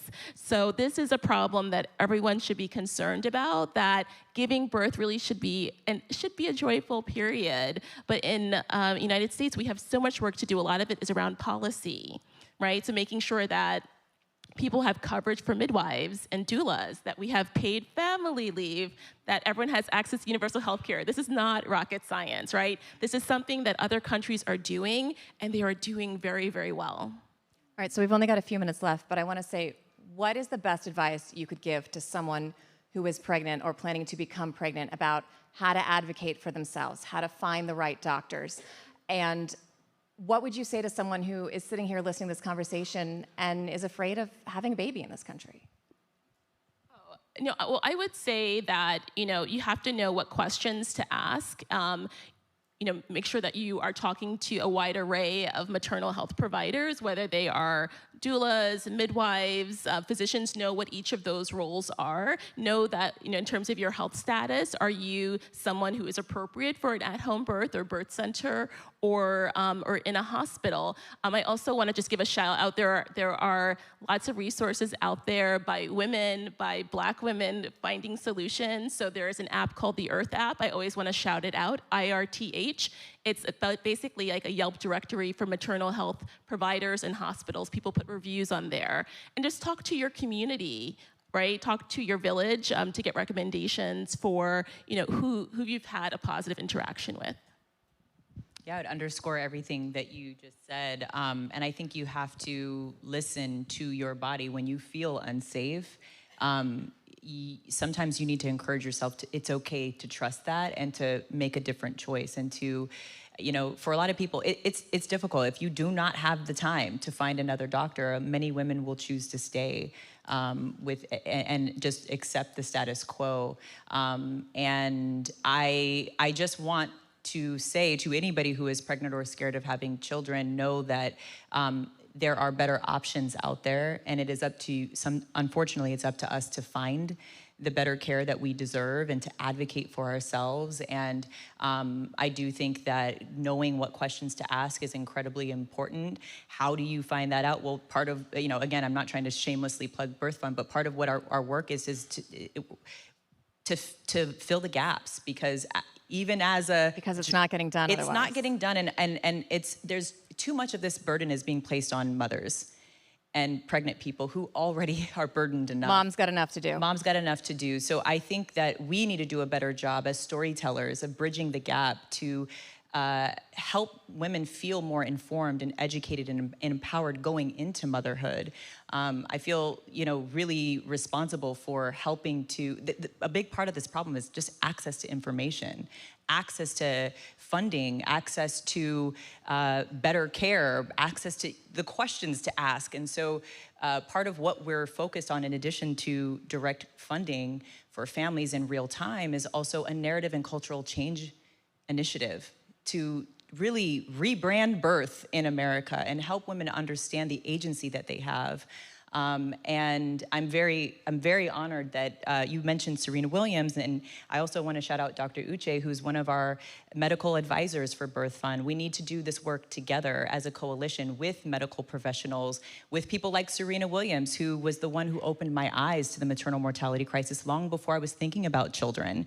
And that's why she was one of the first people I called on to become a funder for families through Birth Fund. And she said immediately yes, and then said, you need to call my husband next. That's the next phone call you need to make. And I called Alexis, and he immediately said yes. And what we need, I'm so heartened that there's many men in this room. I don't know if you signed up for this or you just ended up here because you were watching something before, but we need you. We need you too, okay? Like, this is not, there's a lot of, I will say this, I love Beyonce, and I'm an independent woman. There's a lot women can do on our own, but giving birth to a child in this country safely is not one of them. We need our partners' support. We need men and dads activated around this, because make no mistake, no one is more impacted by this issue than the dads that come home from those hospitals without their partners and are left to raise those children on their own. Takes a village to raise a kid, and it's going to take a village to fix this issue. Absolutely. Way to wrap it up. Yeah. Way to land the plane. That's why they pay me the mediocre bucks. Thank you so much. Thank you both so much. And thank you all. Again, there's a lot of people here from a lot of different walks of life, and I really appreciate everybody coming to listen to this issue, because it is something that impacts all of us. And hug your mom if you still can. Thank you so much. Thank you. Thank you.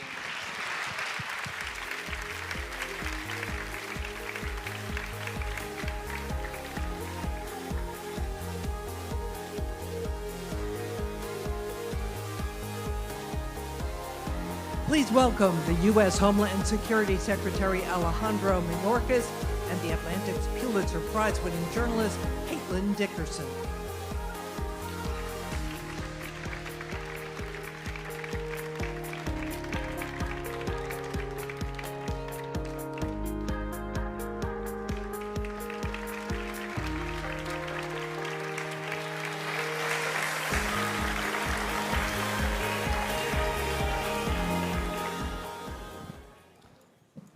At the end, I'm going to lie down and be analyzed.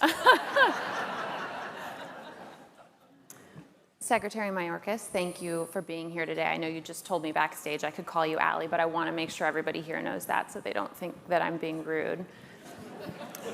Thank you. We're nearing the end of 4 years of your tenure as Homeland Security Secretary, and I want to begin this conversation thinking big. If you can really zoom out, if your work on immigration issues were to end with these 4 years, and 20 years down the line, you were looking back, what do you think you would be most proud of accomplishing, and what might you look back and wish you'd been able to do? With respect to the issue of immigration specifically, Caitlin, I think that we have transformed the paradigm of migration by building an unprecedented level of lawful pathways for people to access humanitarian relief in a safe manner. We also have changed dramatically interior enforcement in the United States, and I think that is something that does not receive ample attention.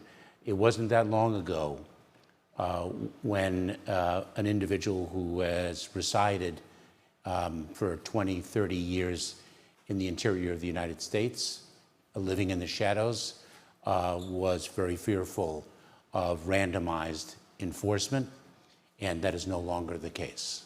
And in fact, from the community, we do not hear the plaintive cries for the exercise of discretion with respect to the undocumented population already resident here. And so I think those two are very significant pillars of activity. Is something I'll look back on and say that was a very, very important. Hopefully, when I look back on it, I could speak to much progress since, and the fact that those two fundamental changes have been enduring. We have not achieved the level of reform that is absolutely necessary, and that, of course, requires legislative action. I just cannot believe, well, I do believe it, but everyone understands how broken the system is. Everyone understands that we have not fixed it since 1996. There is unanimity about that, and yet a solution has not been delivered. So I take your point about limitations on interior enforcement, so the arrests and deportation of people who've been living in the United States for long periods of time, the limitations that the Biden administration has placed on that to protect, essentially, yes, people who aren't priorities for deportation. As you know, it's a big if whether those limitations are going to be lasting, and that very much hinges on the general election coming up. I want to talk about Springfield, Ohio, which has been in the news and on lots of our minds recently, and specifically with Springfield and the story that was invoked there about Haitian immigrants eating people's house pets.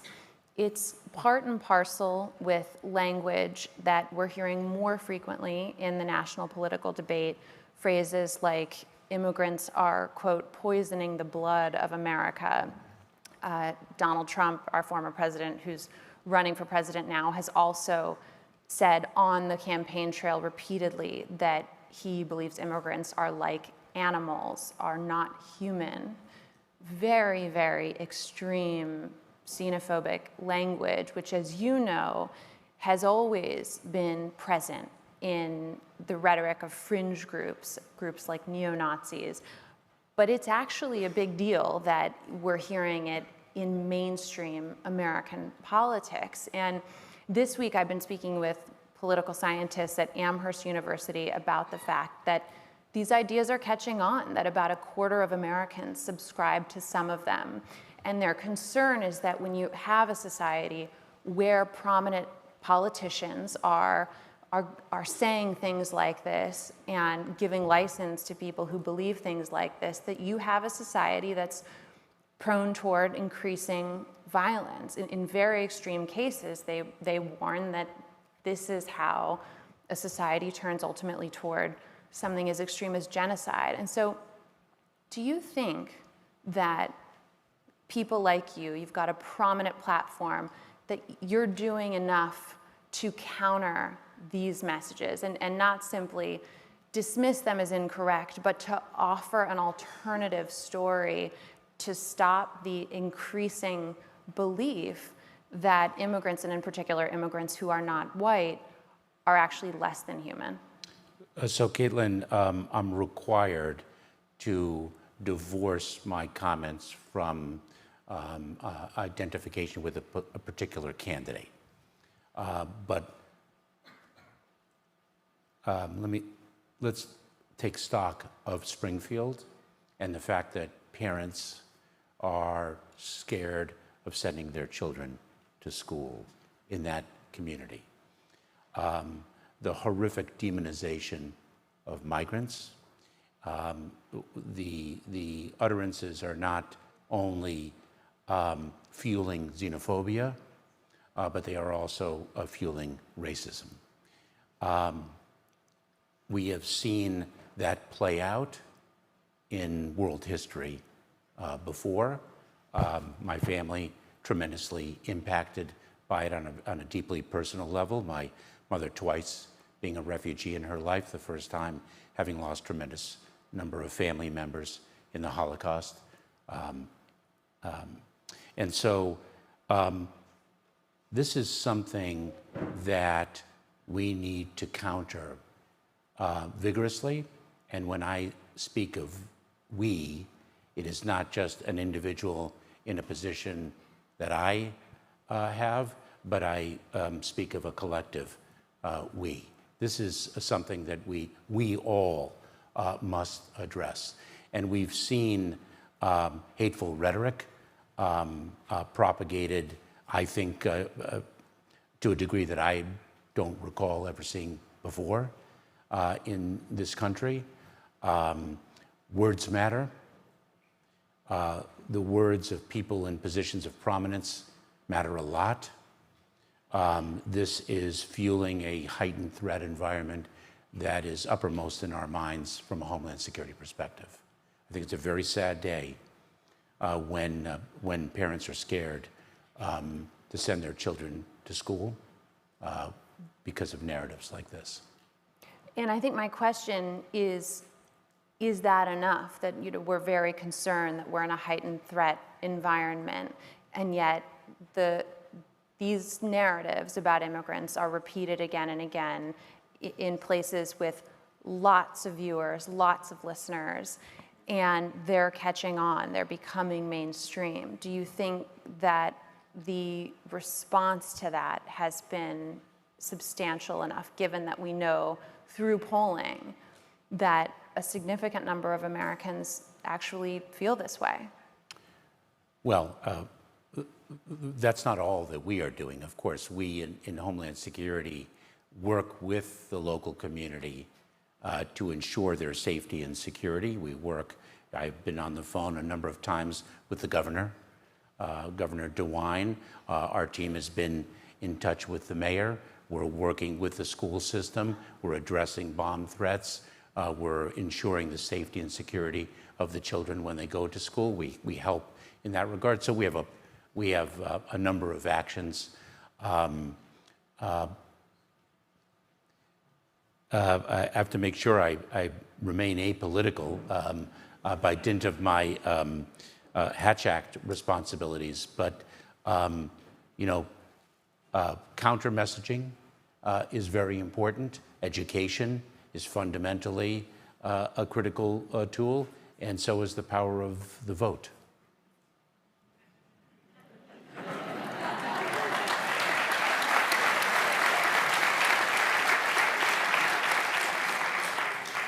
I think they got what you meant by that. You talked about comprehensive immigration reform and the lack of it. It's a conversation I've been having for a very long time. I want to actually dig into that a little bit, what's happened in Congress. And typically, the lack of reform is laid at the feet of Republicans. The narrative we hear most frequently, and which is true, is that Republicans in Congress have been unwilling to compromise with Democrats on Democratic priorities or really any meaningful change to immigration law since the 1990s, which is why we've been stuck. I also, having followed those negotiations very closely, have reported on moments, including under the Biden administration, when Democrats controlled both houses of Congress. And there were discussions of whether things like, whether it be legalizing permanently Dreamers, offering them an opportunity to transition toward permanent legal status, maybe even citizenship. There have been negotiations considering including that in a budget. Reforms to asylum, the same is true. Pathways to citizenship for folks, regardless of their age or whether or not they're a Dreamer, to legalize if they've been in the United States for a long time. And what I've seen is that when Republicans push back, the Democratic leadership has put the idea down pretty quickly and said, okay, we'll get to it later. And then when you look at Republicans in Congress, they've actually been willing to put the entire federal government's budget on the line to push their priorities on immigration. And I'm not saying that that's how governing should be done, but sometimes in this era of extreme polarization, it's the way that governing is done. And do you think that Democratic leaders should face more pressure to hold firm on their priorities? Because after all, the lack of reform, the lack of legislative reform is a big part of why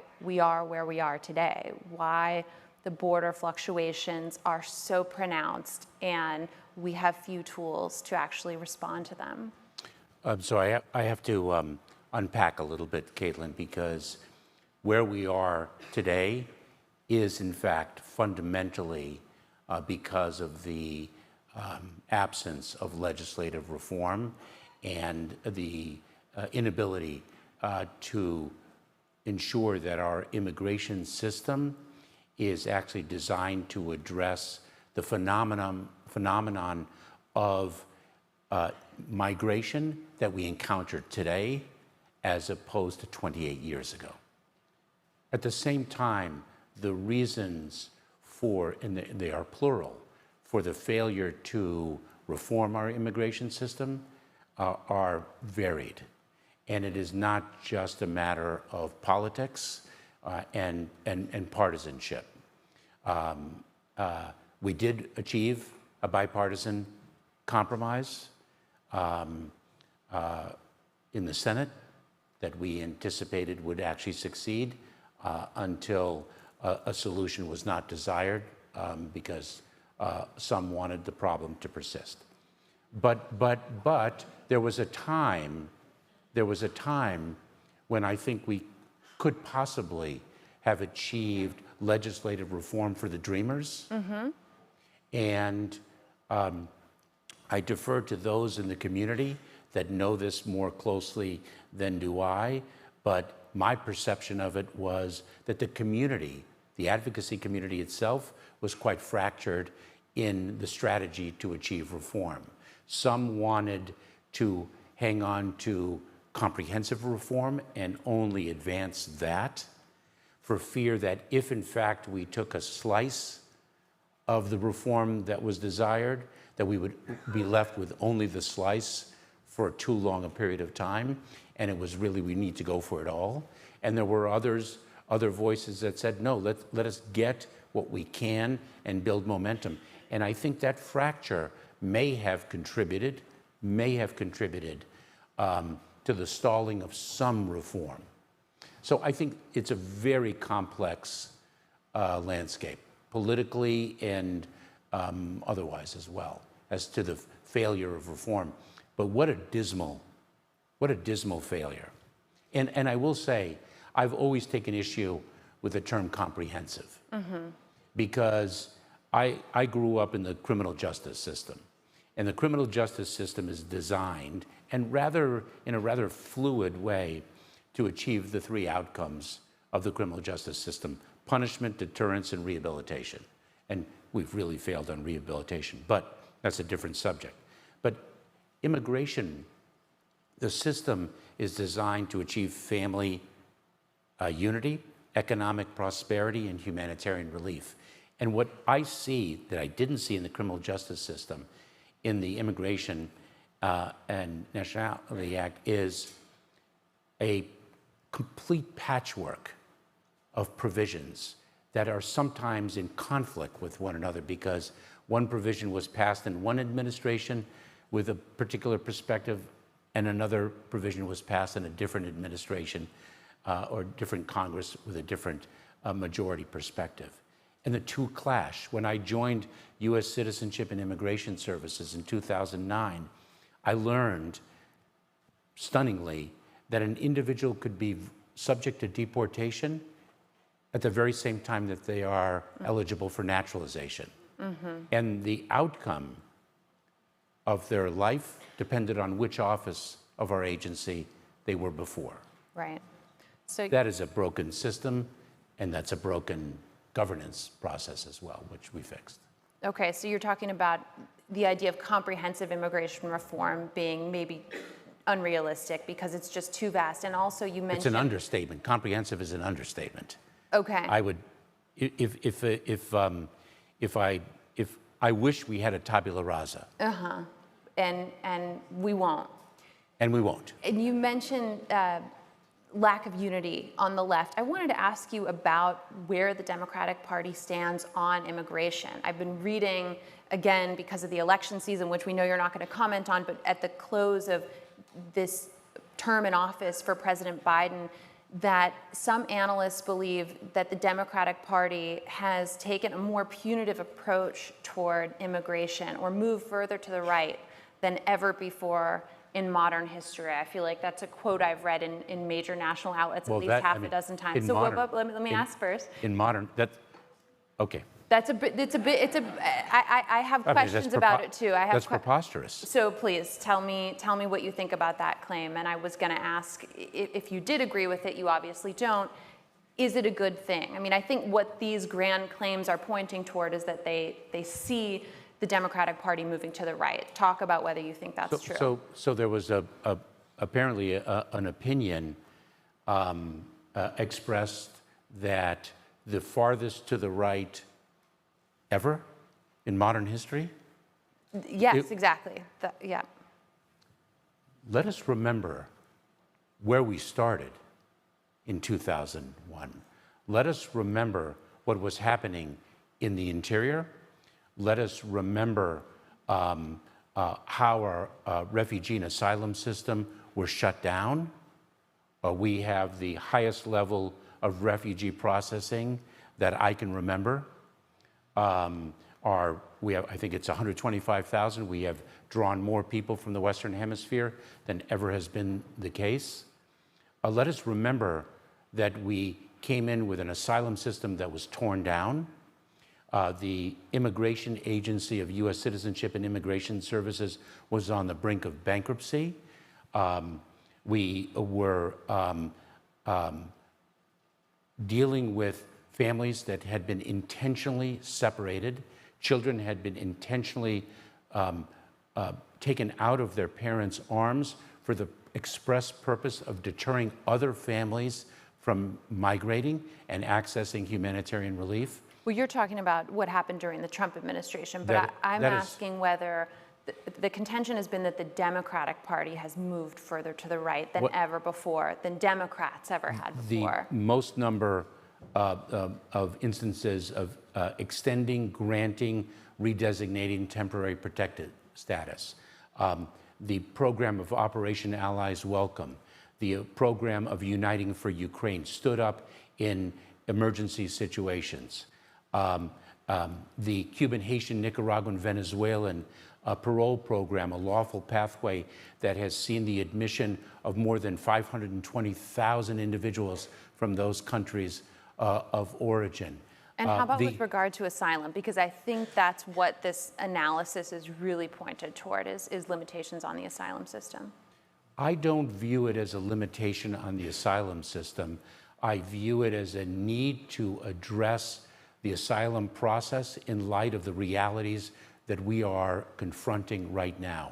So, you know, when I prosecuted smugglers in the 1990s on the federal level, we were dealing with a coyote or a small group of coyotes, that's how we termed them, a loose affiliation of a few individuals that smuggled individuals, sometimes under the most unacceptable conditions. That is a thing of the past. We used to say that migrants seeking access to the United States can do so, but cannot necessarily choose where they arrive at the border, given the pursuit from which they are fleeing and the persecution. Right now, we are not dealing with individuals or loose affiliations. We are dealing with sophisticated, large criminal organizations that can dictate exactly where the migrants go and when. And you have seen those smuggling organizations in action quite courageously in spending time reporting in the Darien. And for those who haven't, you should read Caitlin's article in The Atlantic. It speaks about what people endure, how they are deceived, and what they are willing to undertake for a better life. We have an obligation, in my opinion, not just from an enforcement perspective, to ensure that there is order at the border, and I do think the American people expect and desire order, but I think it's a humanitarian imperative to cut those smuggling organizations out of the equation. And that does require a different approach to the asylum process. And what we have sought to do, and to a great extent, and I think an unprecedented extent achieved it, is reach the people where they are so they don't have to place their lives and their life savings in the hands of ruthless smugglers. We see so much devastation. You reported on that devastation. We see so much tragedy. And so we have built safe mobility offices in Guatemala, in Colombia, in Costa Rica, in Ecuador, where they are triage centers to reach people where they are so they don't take that dangerous journey. We have built parole programs so we vet people in advance. We are assured of their financial stability when they are here in the United States, and they can fly to the United States in a safe way. I think we need to take a look at humanitarian relief to address the realities that these desperate people confront today, not circa 1996. Okay, so let me just point out for clarity that while literal limitations on access to asylum have been placed under the Biden administration, you're arguing that they've been counterbalanced by opening up pathways that to you seem safer, like they might disempower these smuggling groups, just so the audience understands. And I can continue. Well, there are other reasons why I think it's the correct thing.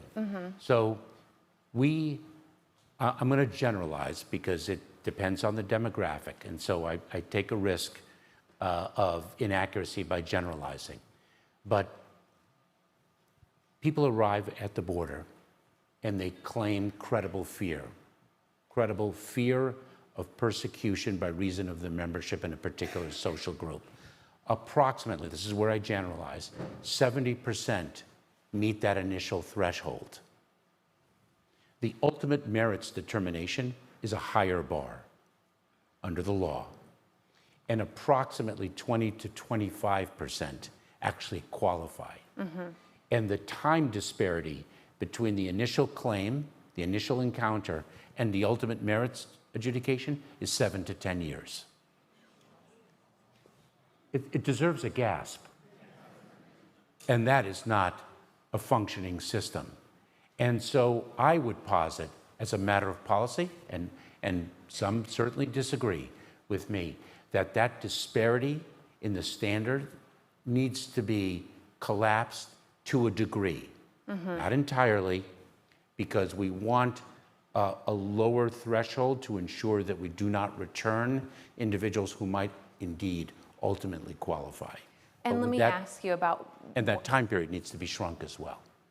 And it's only grown in the last decade. Yes. I want to ask you about one person I reported on when I was in the Darien Gap who didn't make it into my story, but whose experience speaks to exactly what you're talking about. You're describing common sense reactions to a broken system that involve opening some doorways and closing others.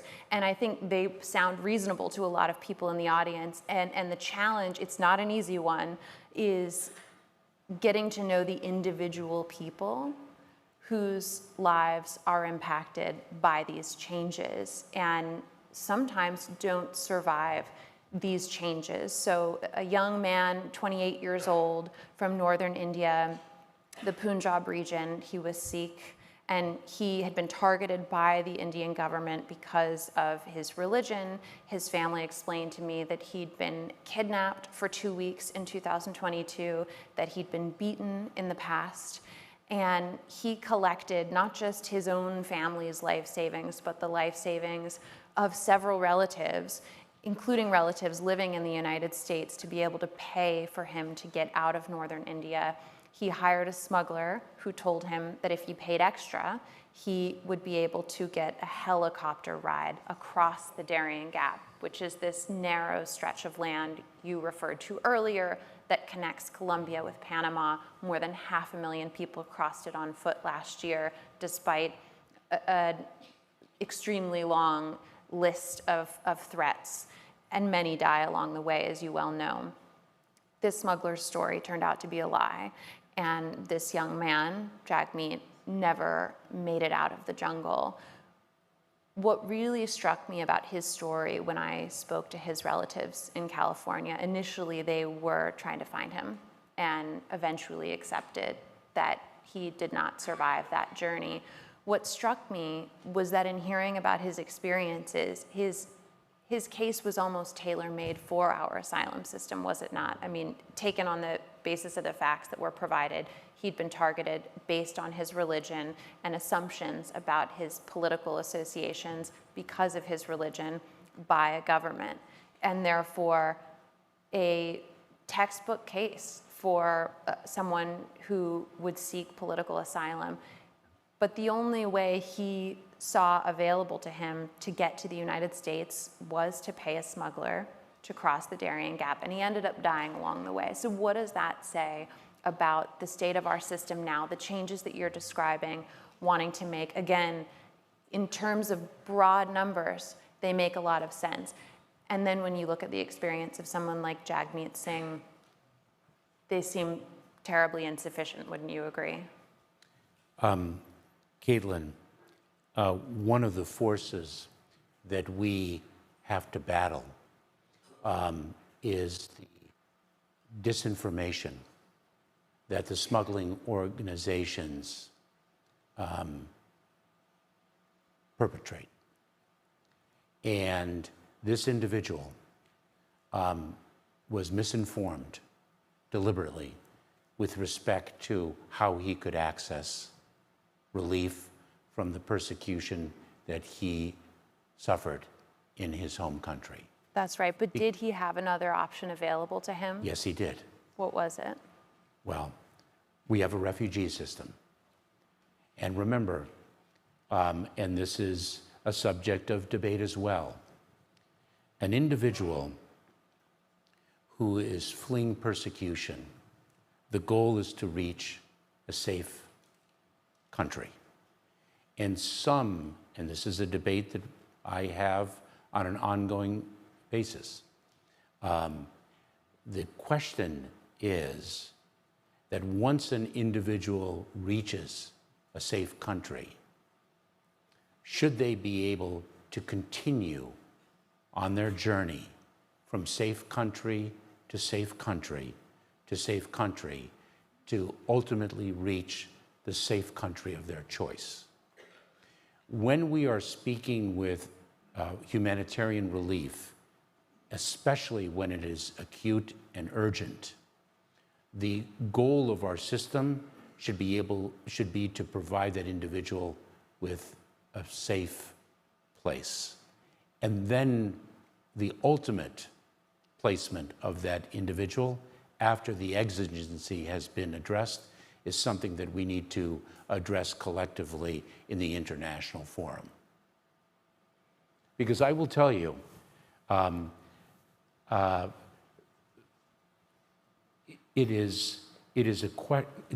individual did have alternatives. That individual could have sought, I don't mean to diminish the tragedy, nor diminish the desperation that led to that tragedy. I don't know the circumstances of the family, whether the family could have petitioned for the individual's safe travel to the United States under our legal immigration system. I don't know the particulars, and I am I'm not technically expert. And people should know that, for example, that process of petitioning for a distant relative can take 10, 20, 30 years. Another reason we need reform. Was the individual safe in Colombia? That's a good question. I mean, my experience in Colombia was reporting in a part of the country that's entirely run by the Gulf Clan. There's no presence of the Colombian government whatsoever. In the north, immediately preceding the entry into the Darien, the clans are very, very powerful. The clan is very, very powerful there. But I'm asking, that individual arrived in Colombia. Was Colombia the only destination country to which this individual could flee to extricate himself from the persecution he suffered in India? Was there another neighboring country to which he could have fled? If he chose, or if he was deceived into believing that he needed to take this route, was he safe in Colombia? Could he have remained there and explored the ability to reunite? Because his we have lots of asylum seekers who come to the United States from Colombia because of the overwhelming power of the Gulf Clan and other cartels throughout the country, not just in the north. We certainly do. But what you're saying is that he could have tried elsewhere. Look, the fact of the matter is he sought safety from persecution, as well as from the facts you shared with me, as well as reunification with his family here in the United States. Those are two forces that merged in his decision-making.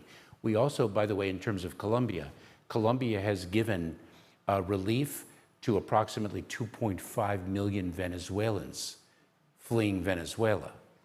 And so Colombia is a safe country for certain people, and I don't know how Colombia measures in terms of a country of safety for an individual with this profile. But I am a political refugee that benefited from this country's humanitarian programs. And so I understand very well the special draw of America. But the goal of humanitarian relief is to provide a safe country for an individual who is not persecuted by reason of their membership in a particular social group. Was America the only choice for this individual? Perhaps so, based upon the fact that this individual was imprisoned by the disinformation that the smugglers delivered. I don't know the circumstances. But when we are administering an asylum system, when we are administering a refugee system, when we are administering an immigration system that has many avenues, that is fundamentally broken, that relies on international agreements, one case does not present all of the different factors at issue. I asked you about him because I think there are a lot of people who've experienced something similar, but I appreciate that it's a really complex topic, and we're out of time, so thank you so much. Thank you, Caitlin. Thank you.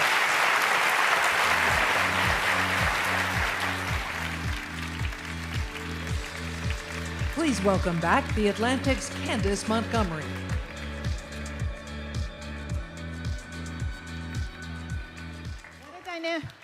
What a dynamic afternoon, all of these vigorous conversations. Thank you to all of our speakers for being a part of the festival, and thank you to the Atlantic's journalists for leading all of the afternoon's conversations. We are excited to offer a subscription with your ticket to the Atlantic Festival. For more information about how to activate your Atlantic subscription or give that subscription as a gift, please visit the information or check-in booths outside or down at the pier. I hope you've enjoyed today's program so far, so please stick around because there's more to come. Up next, for our guests over 21, please join us at District Pier for our happy hour, underwritten by Ogilvy. At 7 p.m., Speaker Emerita Nancy Pelosi will be a guest on the culture stage alongside the Atlantic's editor-in-chief, Jeffrey Goldberg. You won't want to miss the conversation. Thank you all for coming to the Atlantic Festival, and I will see you at happy hour.